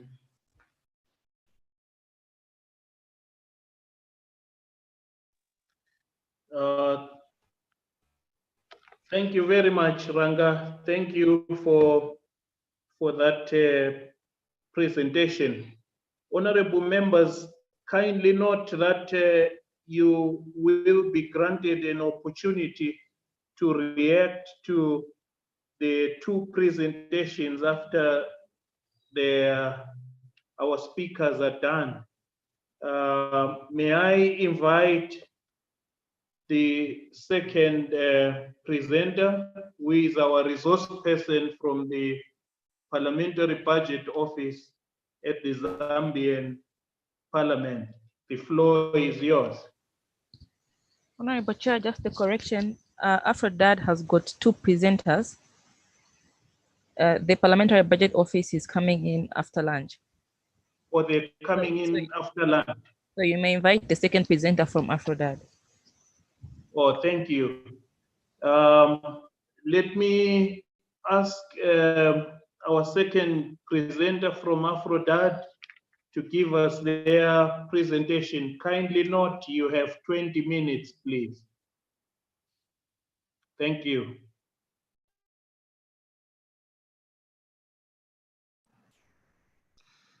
Thank you, Honorable Chair. And I would like to thank the SADC PF Secretariat for availing this opportunity for us as Aphrodad to have an engagement with you on budget credibility. My name is Adrian Chukore. I am the portfolio lead on international public finance within Aphrodad.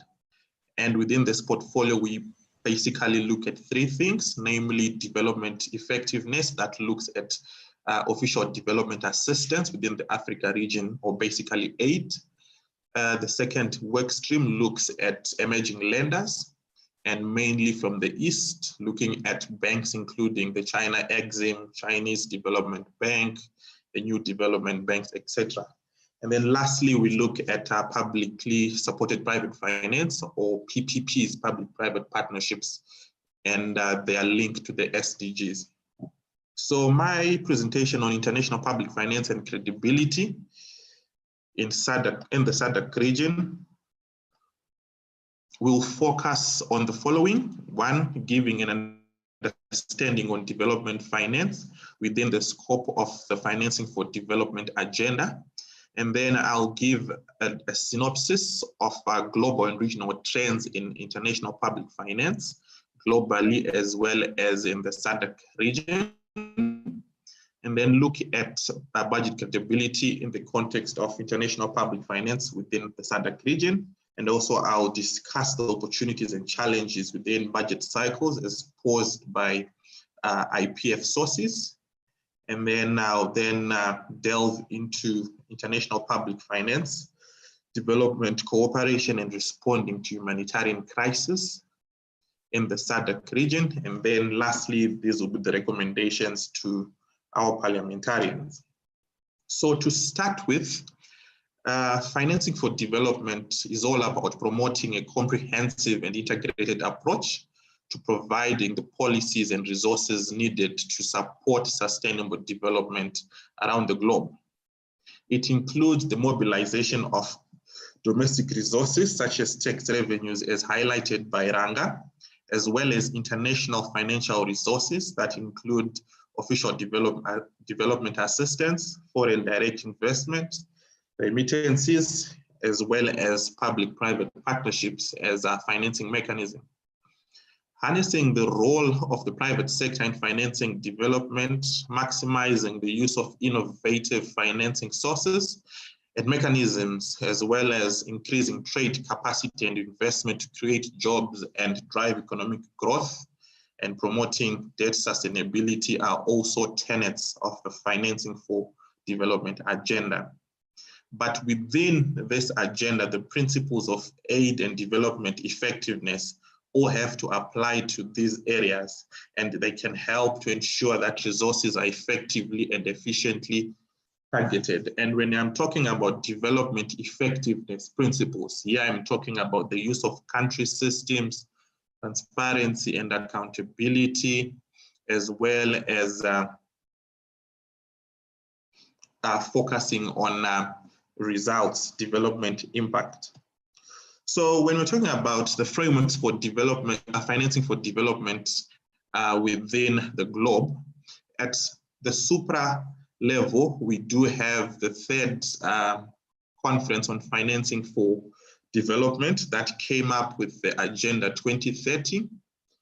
In terms of financing for development, the Agenda 2030 talks of all forms of financing being needed to tackle development challenges within the globe.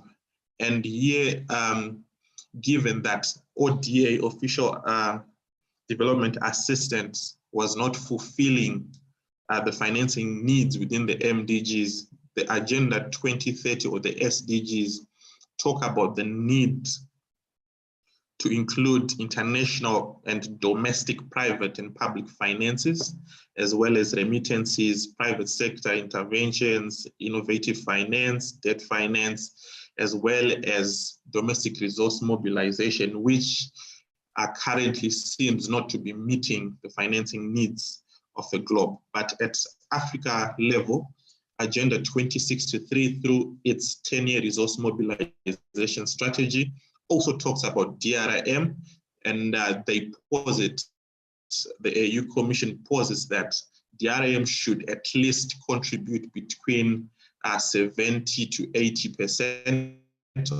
of financing, whilst external sources, including PPPs, ODA, and FDI, should take a minimal contribution so that there can be sustainability. But this hasn't been the case.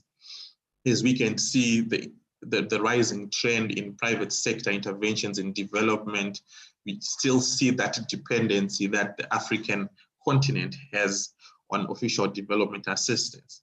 And then when we delve to our region, Southern Africa, SADC is guided by the Protocol on Financing and Investments, the Protocol of 2006, that specifically also talks about the sources that are needed in financing development, and amongst them, private sector intervention or private sector financing is actually named as a critical source, including foreign direct investment as well as aid.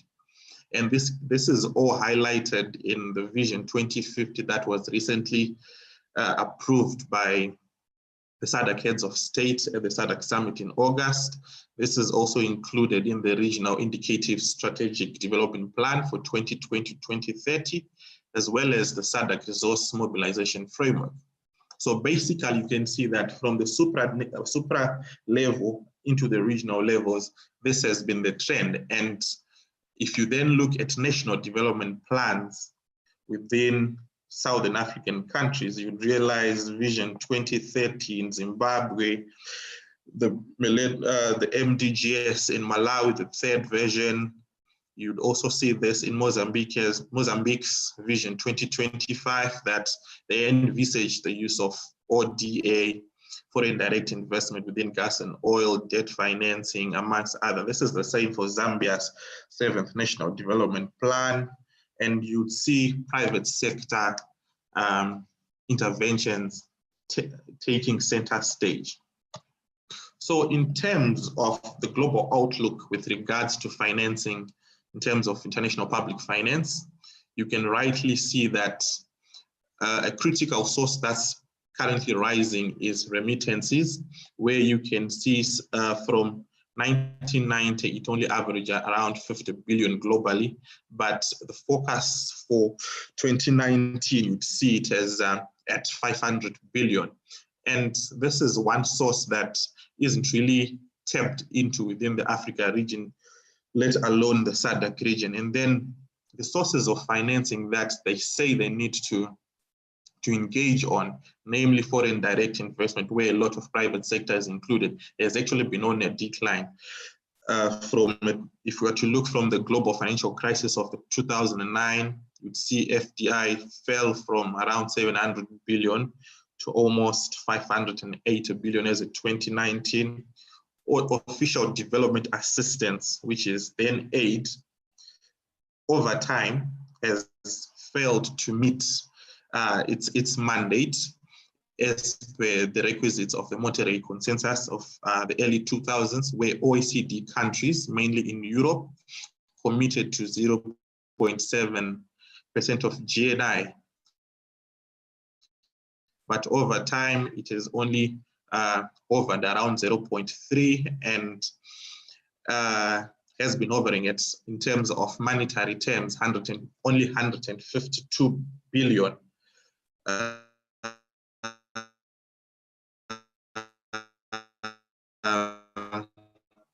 Over the last 5 years, coming in, realize there will be a 11 billion slump with regards to official development assistance. And PPPs that I'll focus on, you'd realize that in the Southern Africa region, over the past 5 years, we have hovered around just 7 billion annually. And the challenge now with this is donors play a critical role, especially in the social sectors, where they actually finance sectors including education, health, and social welfare. And you'd realize that for most countries within the region, donor support to these sectors ranges to around 40 to 50% for project and budget support. But of late, given the governance challenges facing a number of African countries, you'd realize that on average, 49% is off budget, and only around 10 to 15 being on budget. Then issues of budget credibility then streak in to say then when our governments are planning their budget forecasts, they usually use previous year annuals on ODA as projections for the next ones. And then in this context, when donors are now pulling out and giving coming in with off-budget support more than on budget, then in terms of budget planning, you see a lot of deviations, then leading to a failure to meet development targets within the respective sectors. And this is just a picture to show you how countries' ODA trends on budgets looks like, where you see countries such as Mozambique over the past 5 years has been receiving something around 760 million to education, health, and WASH combined, though this has increased up to 941. Off-budget support remains a big chunk, and it affects budgetary cycle implementation within countries such as Mozambique. And then the other trend then looks at PPPs. Over the last decade, public-private partnerships have been increasing, mainly because our African governments and also in SADC have been failing to meet developmental financing needs. But then we all know that private sector does have the capital and sometimes the capacity to implement projects and infrastructure development across sectors. And governments have seen this as a good entry point to say, let's engage private sector for development outstance. But then the challenge with PPPs most often or oftentimes is that the financial risks or the financial agreements that financial commitments that governments would have made with private sector does not appear on national accounts. And this issue in its singular mode affects the way governments plan on debt servicing, as well as expenditure on debt servicing. It also constricts fiscal space and also then leads to reprioritization and also deviations from budget mandates or budget objectives. So what are the challenges that governments face with ODA and PPPs within SADC when we're talking about budget credibility? So to start with, when we're looking at official development assistance, international data on the use of country systems show that large volumes of aid still bypass country budget systems in many important dimensions. I think Ranga also alluded to this, that when aid doesn't go through the national budget systems, it then deviates budget priorities and budget objectives across sectors.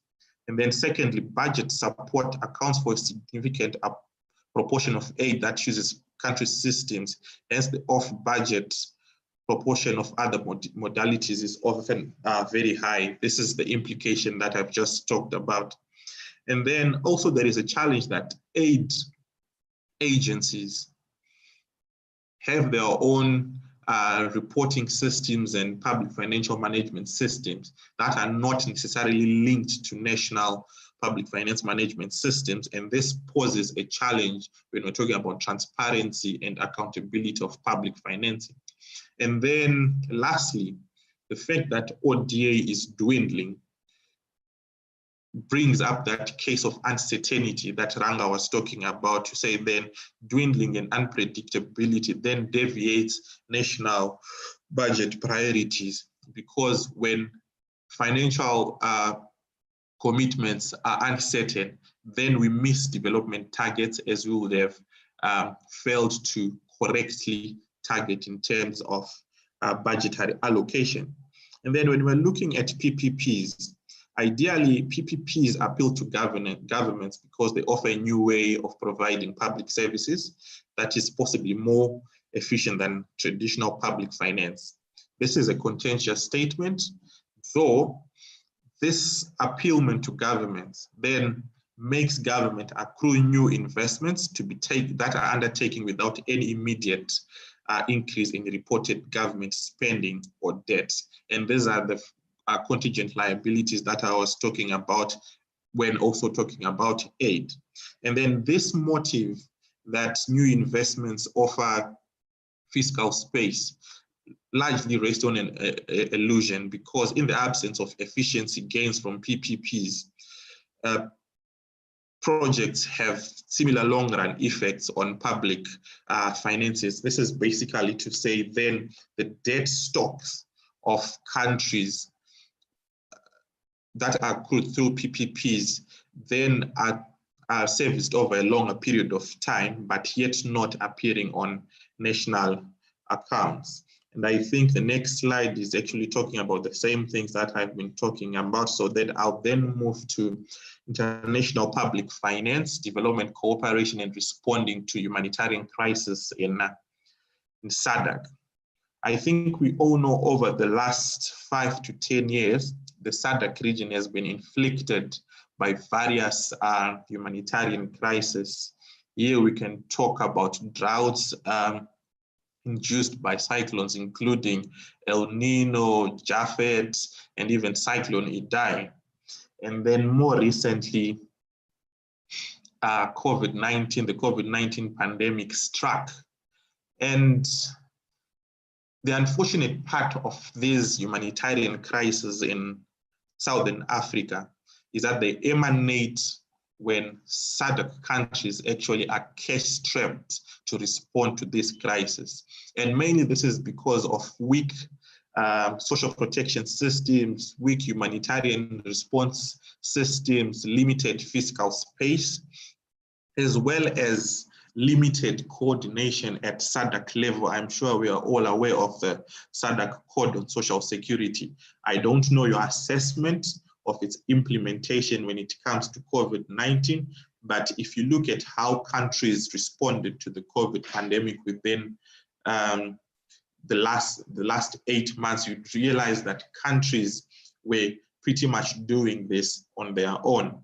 And a lot of stimulus packages were put out where countries were actually talking about the financing needs they needed for things such as PPEs, social protection, economic recovery, amongst others.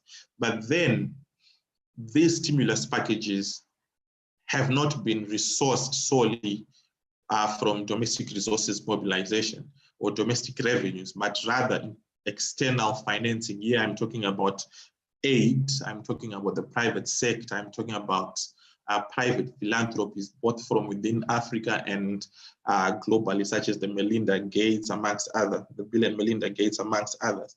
But then the challenge is with our governments, we seem to be keen on receiving rather than taking a central role in improving our DRMC system, so to say.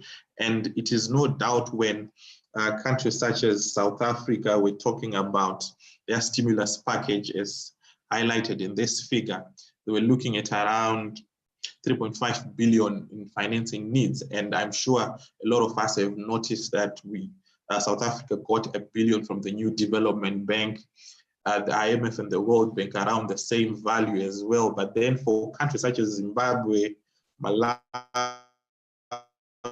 Mozambique, and Zambia, you'd see the figures were a bit low, but still this didn't entail that they did have the revenues, because you'd see their engagement with the Africa Development Bank, with China, with the World Bank, with regards to accessing public finances to respond to the COVID crisis in the SADC region. But then when you're looking at budget credibility now, you'd realize that most finances are not coming from domestic revenues, but rather other external sources.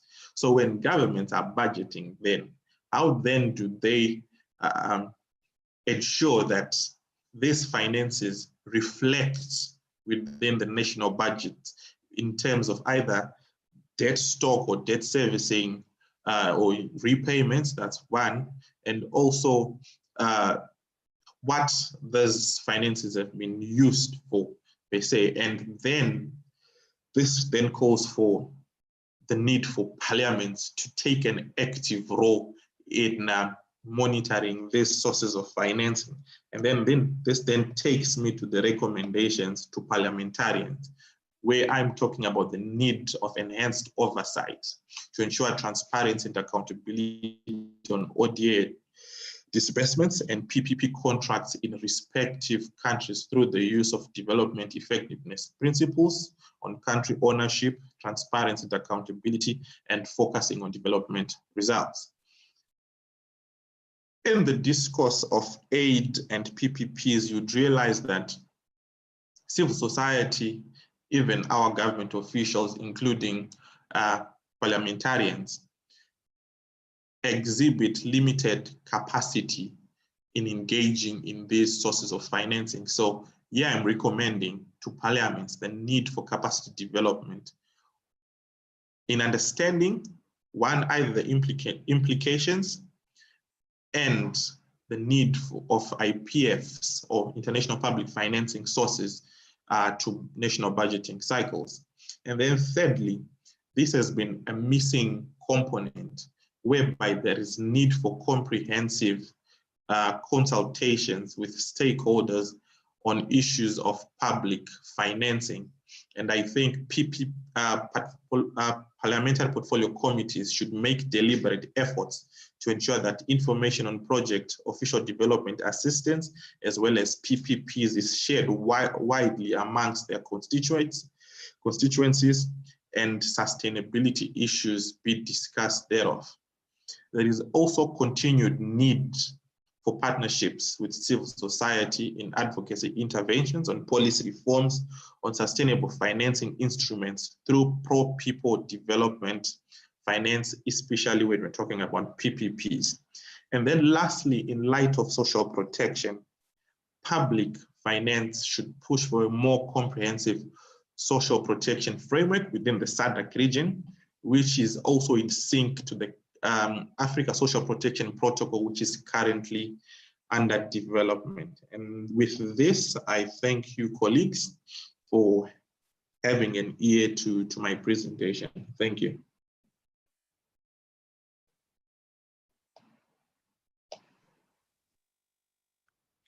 Thank you very much to colleagues from Afrodad. I believe a round of applause is in order. Thank you very much, our resource persons, for such succinct and enlightening presentations. I shall now open the floor for debate. Honorable members, colleagues, now is your time to react to the presentations by way of comments and by way of questions, should any arise. The floor is so open.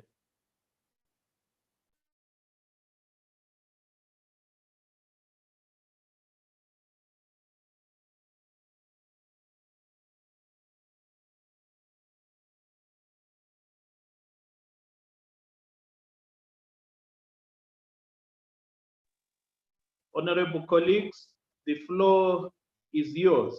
We are now at plenary. You may react to the presentations.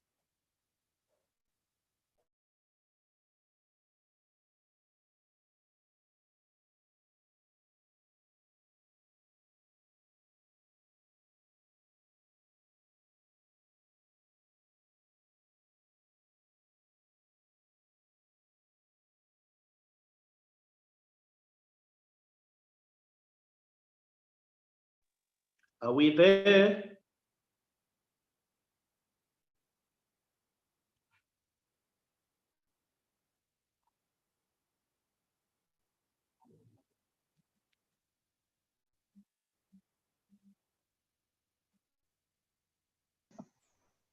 Can anyone hear me? We can hear you, Chair.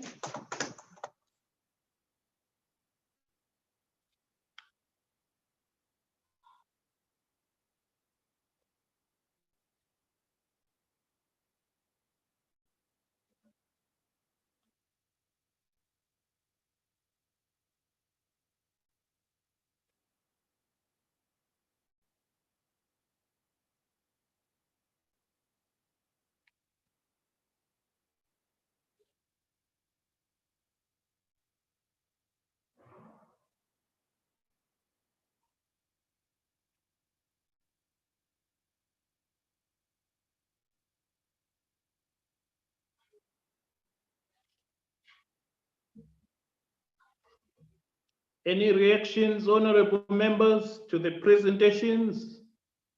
Questions, comments?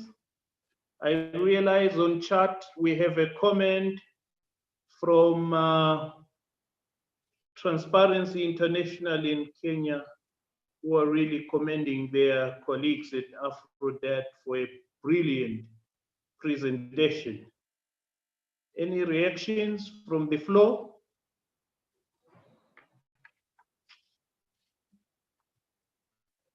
If I may just quickly come in, I realize there has been emphasis by our colleagues in their presentations that as parliamentarians, we ought to enhance our oversight to ensure transparency, particularly with regards to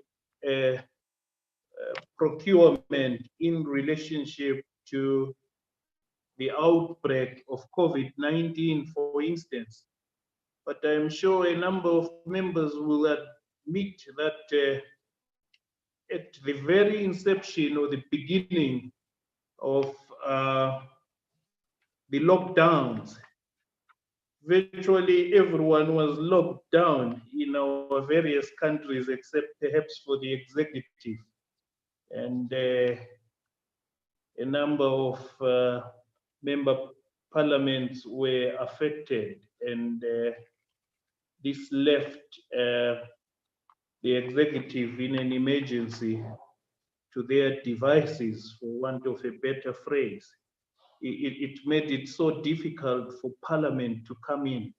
I know colleagues from across the aisle were really yearning to be involved in these procurements, and the absence of Parliament, as you would all know by now, led to a number of scandalous procurements that have gripped our region. But in reaction to the question on low budget credibility, as a backbencher in the National Assembly, I also think that some of the crucial points that need to be considered in terms of enhancing credibility is the question of public participation. How does Parliament open up to the participation of the public in general in terms of feeding into the budget process? I believe that's a crucial point. And we also need to consider that a non-engendered budget ranks very lowly in terms of credibility. There are certain things about budgets that also make them rank lowly in terms of their credibility. It is primarily the failure to meet public expectations. And here and then, we get the feeling that national budgets are based on unrealistic assumptions. And more often, they are premised on a weak budget framework. For example, you will realize that half the time our budgets have a bias towards recurrent expenditure. That will be my reaction to Ranga's presentation by way of a comment for now. Thank you.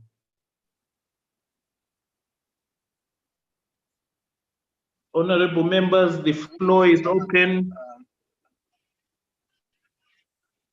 I'm ready, Mr. Chairman, and my battery is about to give up, so maybe I can say a few things before it shuts down completely. All right, go ahead, Dr. Sokotwane. Thank you very much, Mr. Chairman. I want to start off by thanking the the presenters for the excellent pieces that you presented to us. And I also want to thank you for your comments, and also the Secretariat for a very appropriate topic, budget credibility, especially under the times that we're living in. The first point I want to say that budget credibility issues are always there. It is not an issue of COVID, it's not an issue of droughts, disasters. Those put extra dimensions, but lack of credibility in the budget is something that is always inherent. I think, like scientists sometimes tell us, the natural things in the universe is for disorder, chaos to reign. Why? Because order requires effort. Order requires energy. What is chaos?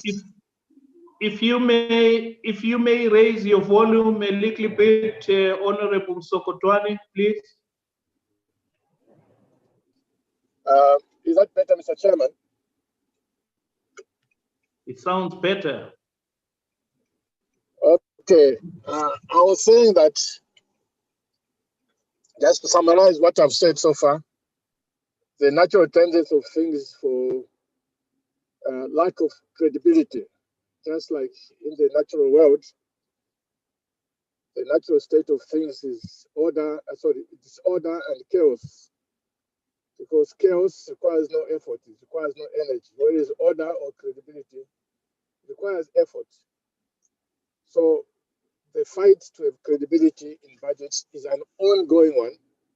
And those of us who have worked in treasuries, both at civil service level and at political level, we know that very well. Now, to link it with the issues of COVID, which is the current pandemic, COVID has put an extra dimension in bringing about lack of credibility, because economic systems have been disrupted. And as they get disrupted, we have the economic meltdown. And when there's economic meltdown, the revenue side of the government suffers. So that brings uncertainty. Similarly, on the expenditure side, unplanned for expenditures do arise because of COVID for various reasons that we are all very familiar with. The only thing that I would say is that under these times, countries that have low debt levels, low debt parameters, those that are not overborrowed, I think they stand a better chance of surviving the lack of credibility. The reason being that because they have low debt, they can actually borrow with their less difficulties to cover for the revenue shortfalls. Countries that are heavily indebted, they find it very hard to borrow because they go here, someone tells them, you already have borrowed, we can't give you. They turn this side, people say, you've borrowed too much already. So I think this emphasizes the point that at all times, treasuries need to make sure that their borrowing levels are within limits, because you never know what's coming tomorrow. You don't know what the next pandemic is. So it is always important to make sure that the borrowing limits of the countries or the borrowing levels of the country are reasonable. My last point is on the expenditure side. We know, as I said earlier on, that with COVID, we have to incur expenditures that we never planned. Here, as the presenters say, it raises opportunities for bad behavior. Bad behaviors of misprocurement, bad behaviors of corruption, and chaos who ride very happily on the issues of the pandemic, because now they'll say, no, we need to buy this very quickly. We don't need tender procedures. We don't. So as parliamentarians, we have to open our eyes at a time like this one, so that those who want to take advantage of the pandemic for personal aggrandizement are prevented. Mr. Chairman, I want to thank you for the opportunity. Thank you, Dr. Sukotwane. Any reactions from members? The floor is yours, honorable members. Yes, Chair. May I make a submission? Thank you. Go ahead, Honorable Sepang. Thank you, Chair. Thank you, Chair. I had the opportunity of listening to the entire presentation of Mr. Langa. Unfortunately, the second presentation, I was only seeing snippets, so I couldn't hear exactly what was being said. But on that presentation, it's a very good presentation. Thank you so much. I have a few observations and questions. I've been wondering, as far as Parliament is concerned, to what level can we say we are doing our oversight work properly without micromanaging the government? How do you draw the limit? Because sometimes I have the feeling that the figures, the information that we get in our committees in scrutinizing the spending of government, sometimes they are too much high level, and there could be a lot that is hidden when one tries to expand on the entire report. That's the first question. So it's the issue of the extent of micromanaging. The second one, he alerted to us being watchful of tax laws, and I fully concur.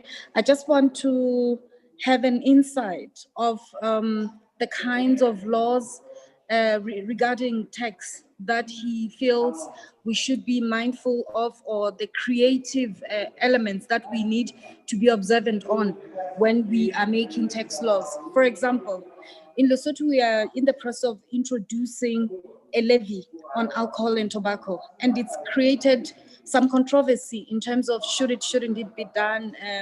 There's COVID, there's potential loss of work, etc. All these dynamics around it. Now, I just want to understand us trying to increase the revenue for the government vis-a-vis introducing laws that could seemingly appear inconsiderate of the citizens. How do we strike a balance there? Because ultimately, government has to have some revenue. The third item is he talked about we should be careful of political incentives that inflate revenue projections. I'm not sure if I understand what that means. For me, firsthand, I could consider maybe political appointments where there's a political position that's created as an incentive by government.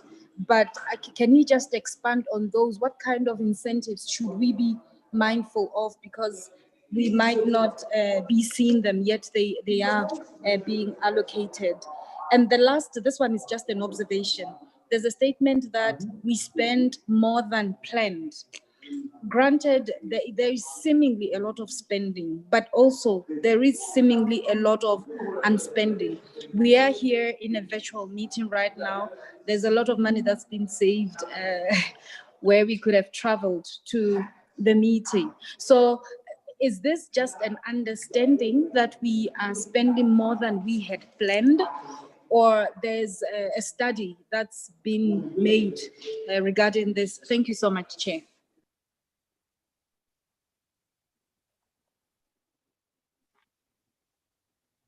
Thank you very much, Honorable. Thank you for your incisive interjection. Any more reactions, Honorable members? Anyone else to step in?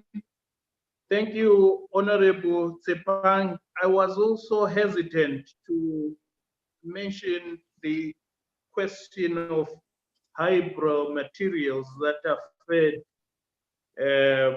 top downwards into parliaments. hesitated because I felt I might be regarded as offensive. I really wanted to speak to the question of lack of teeth and possibly know-how by the legislature in terms of, tracking budgets at their various stages, which is why we are grateful for capacity building sessions such as this. But when Ranga gets the opportunity to react to our positions, I would also like him to address the question of the collection of statistics on issues such as inflation rate, exchange rate, and unemployment. Sometimes you feel some of the statistics are questionable. And then as I was listening to honorable members reacting to the presentations, I also remembered that there are compliance issues, such as failure to adhere to the law as in the Constitution, the law as in various guiding acts, such as the public finance management legislation. For instance, in the last this week and the previous, we were inquiring with the Minister of Finance why a budget strategy paper had not been released way before the Parliamentary Committee on the Budget went on public consultations. For instance, the mere delay of a budget strategy paper frustrates input from the public, because this is supposed to guide the public on what matters inform the budget. And of course, you find such country-specific things as a medium debt strategy. None is produced in my country, for instance, yet legislation so direct. And remember, such a medium-term debt strategy is the one that informs us of our entire debt stock and how we intend to dispose of it. If there are any reactions from other members, we are happy to entertain them. Honorable members, the floor is yours. Honorable Chair.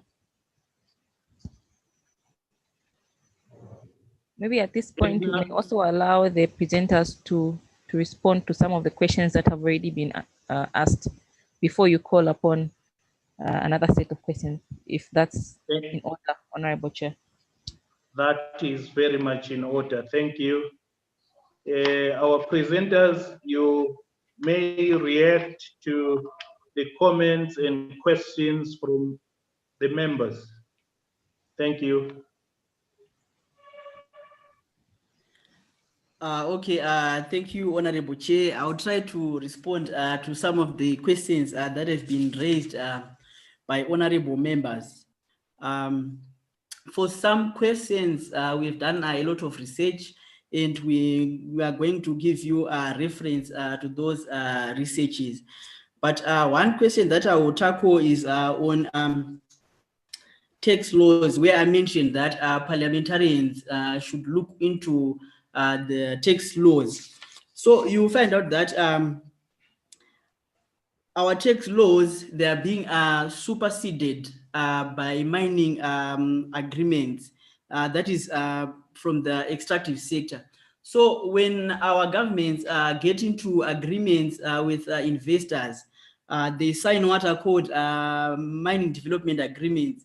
And in these agreements, that what are called fiscal stability clauses. And these clauses, they prevent our governments to collect revenues from the extractive sector, regardless of the fact that there could be super profits made by mining companies, or there could be mineral booms where mining companies get a lot of profits. So what happens is that the rates, the tax rates that are set within the fiscal stability clauses are usually below those that are stipulated, for example, in the gold age or in the gold diamond. So as parliamentarians, we need to scrutinize these mining development agreements to ensure that whatever tax rate that we are going to agree with the mining investor, at least the government has to collect commensurate revenue from that. We also have other tax or other revenue streams. For example, capital gains tax. A lot of people are making money, they are buying properties. We can also tax those capitals that are being gained. Another point is also on digital economies. As we have seen that there are a lot of economic activities that are happening on different digital platforms. And these economic activities are generating a lot of revenue and profits. So as parliamentarians, we need to look into this and try to find ways of tapping into digital economies so that we can collect a lot of revenue from this sector. There are also sectors such as the informal sector. There's need for parliamentarians to ensure that they provide incentives for those in the informal sector to register for tax purposes. If these informal businesses are registered, it becomes easier for governments to collect revenues from this sector. Another point is also on tax incentives.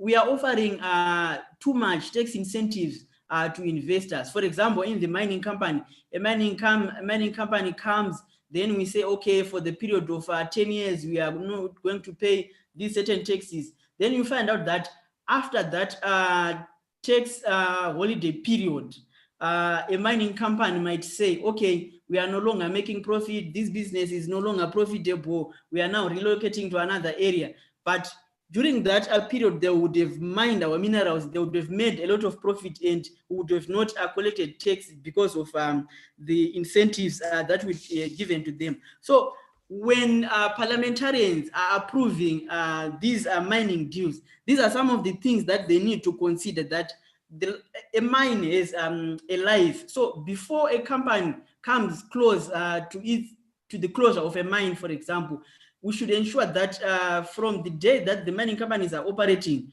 at least we are getting something. And remember, these minerals, they are very finite. So we might end up having a situation whereby all our resources will be extracted, and then we will not benefit a lot from the mining. Then there was an issue on of corruption.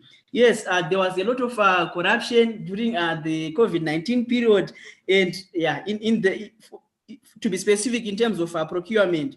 So this is because of the fact that there was lack of transparency in the public procurement, flood of, and there was also flood of regulations for those institutions that were involved in COVID-19 issues.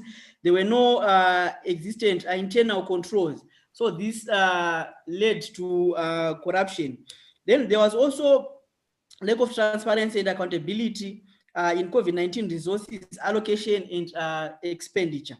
So I think my colleague Adrian might add something to the questions and react to the comments that have been made. Thank you.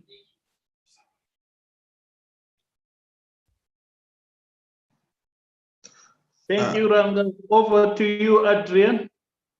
All right, thank you, Honorable. Thanks, Ranga. So maybe just to add to the issue of oversight in terms of COVID procurement, we all agree that COVID came with its own learning curves with regards to how we deal with our national system, so to say. So I think in as much as we can talk about COVID corruption and the closure of space for parliamentarians, civil society, and sometimes the media. This should also act for us as a wake-up call, civil society, equally the same as for parliamentarians, to actually come up with frameworks, comprehensive ones, so to say, with regards to responding to crises of this nature. I'm sure we all agree that for us, COVID came as a blast. No one knew how to handle it.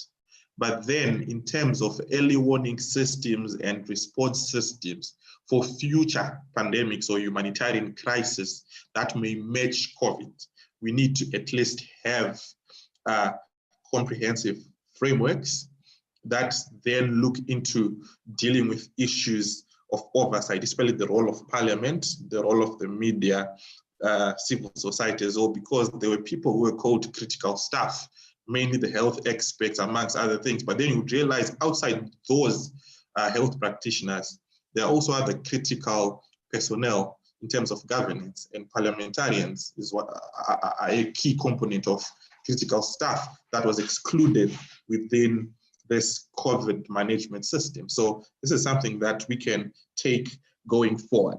And then failure, Honorable Ndebele, you talked about failure to adhere to laws and also delays in public finance management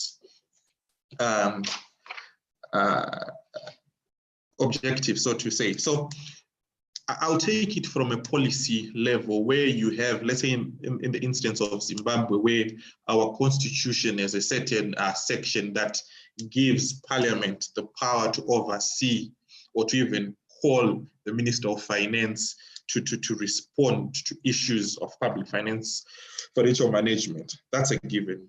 But then you also see in contrast acts of law that give the very same minister powers either to borrow without engaging with parliament. Then that's problematic. So there is need for alignment of areas such as this. So I think that will be another one of the comments that I saw. And then Honorable from Lesotho, right? You talked about political incentives. These could be appointments. And I don't know, depending on country, we also have private sector entities that are very influential on government appointments as well. So it could be from within government or from within private sector, because you'd understand the private sector's motive is profit, and they could use you, honorable members, to push for motions that benefit them. So it's an incentive to you as a politician in one aspect. So I think that's how I would want to take it, they say.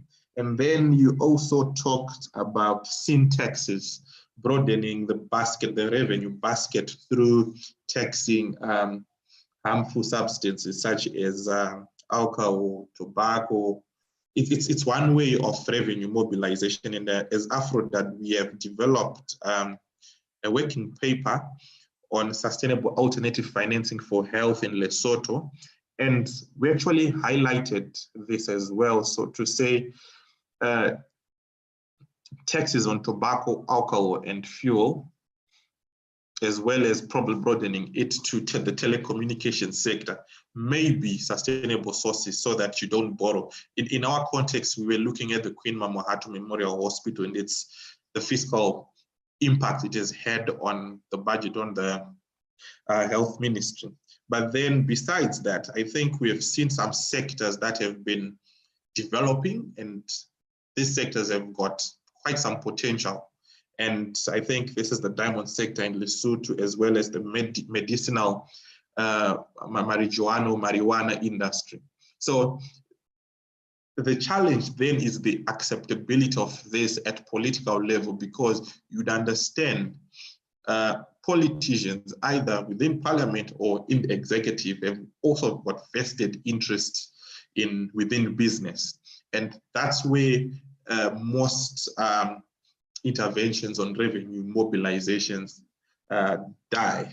So I think with regards with what I could talk about, I've exhausted this. Yeah, I think that will be all. Thank you.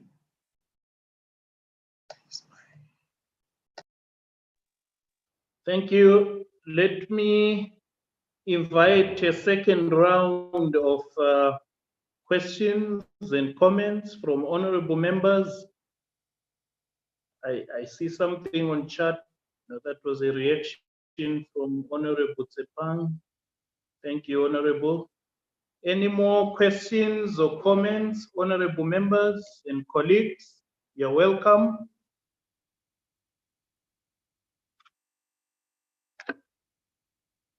We still have a bit of time to accommodate questions and comments. We're going to break for lunch at exactly 12:30 and then reconvene at 2 p.m. Okay, Chair, I can make just a small submission. Please go ahead, Honorable. Thank you. In Lesotho, we have just very, very recently introduced legislation to have businesses register so that they are in the national database, basically to address the issue of the large informal sector. This is yet to translate into action, but I just want to get comments from Aphrodite or even honorable members on the reaction or the response of citizens in the economic space regarding this, because some of them you might find that they become very fearful. Granted, we have a tax bracket where businesses start getting being obliged to pay the revenue authority, and those that are beneath that bracket obviously are left out. But there's this fear that the minute they get into the database, then that means they'll be targeted. What soft measures are needed to, to ensure that this legislation really works to the benefit of the government and the citizens? Thank you.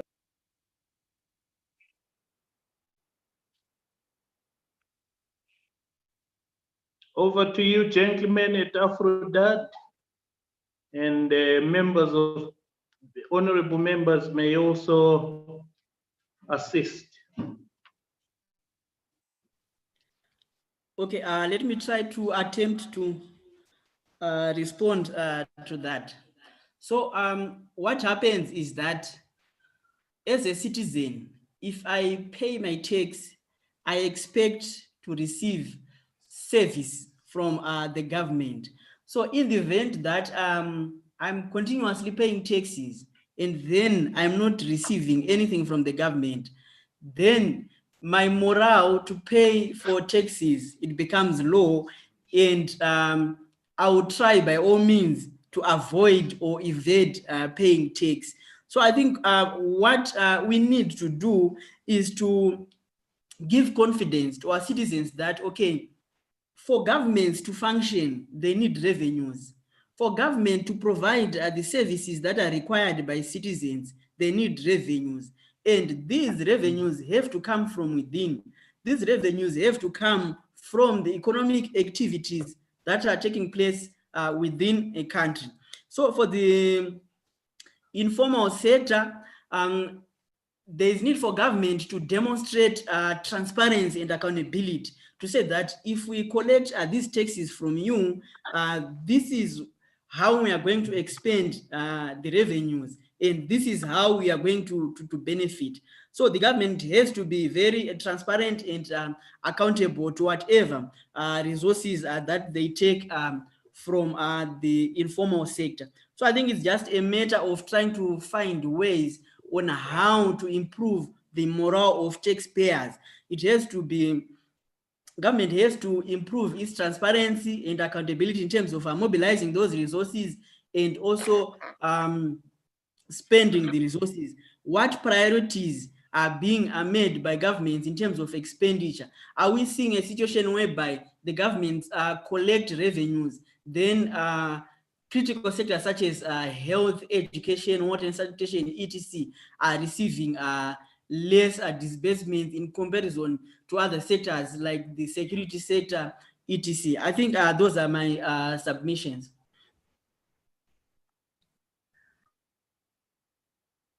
Thank you very much, Ranga.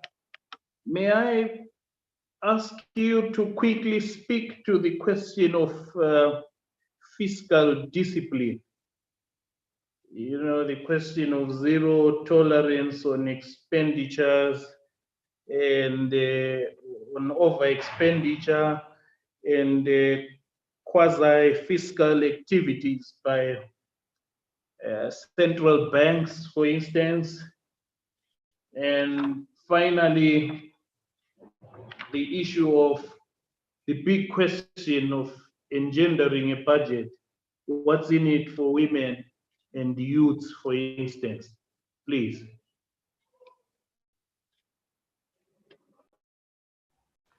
Okay, thank you for that question. So in terms of fiscal discipline, my entry point is that as the SADC region, we have a lot of resources from which we can mobilize resources.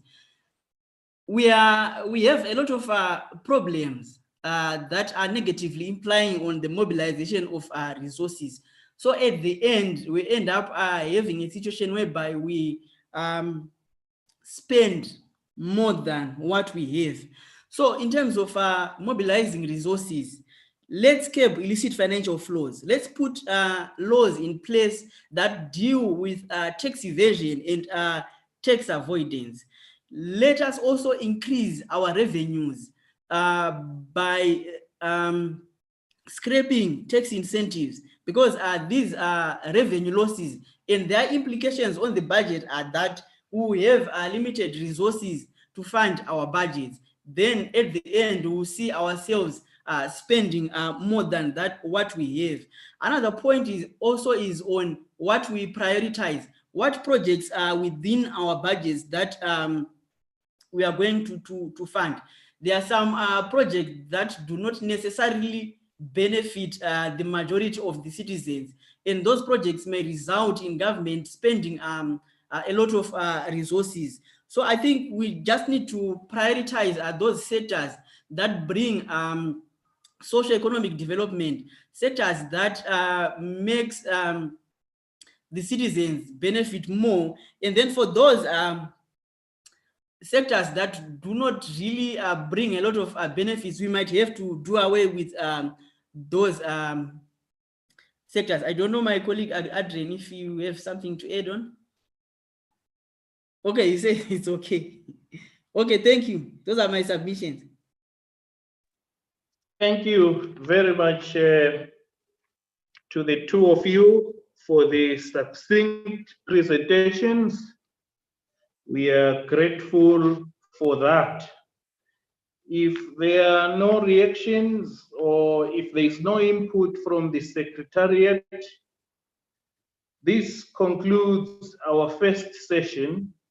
We shall now break for lunch and reconvene at 1400 hours, Johannesburg time. May I urge honorable members to ensure that at exactly 1400 hours, we are reconnected and ready for our last session. We may break for lunch if there is no announcement from our Secretariat.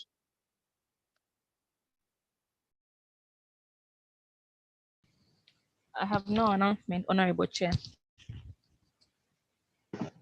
Enjoy your lunch, honorable members.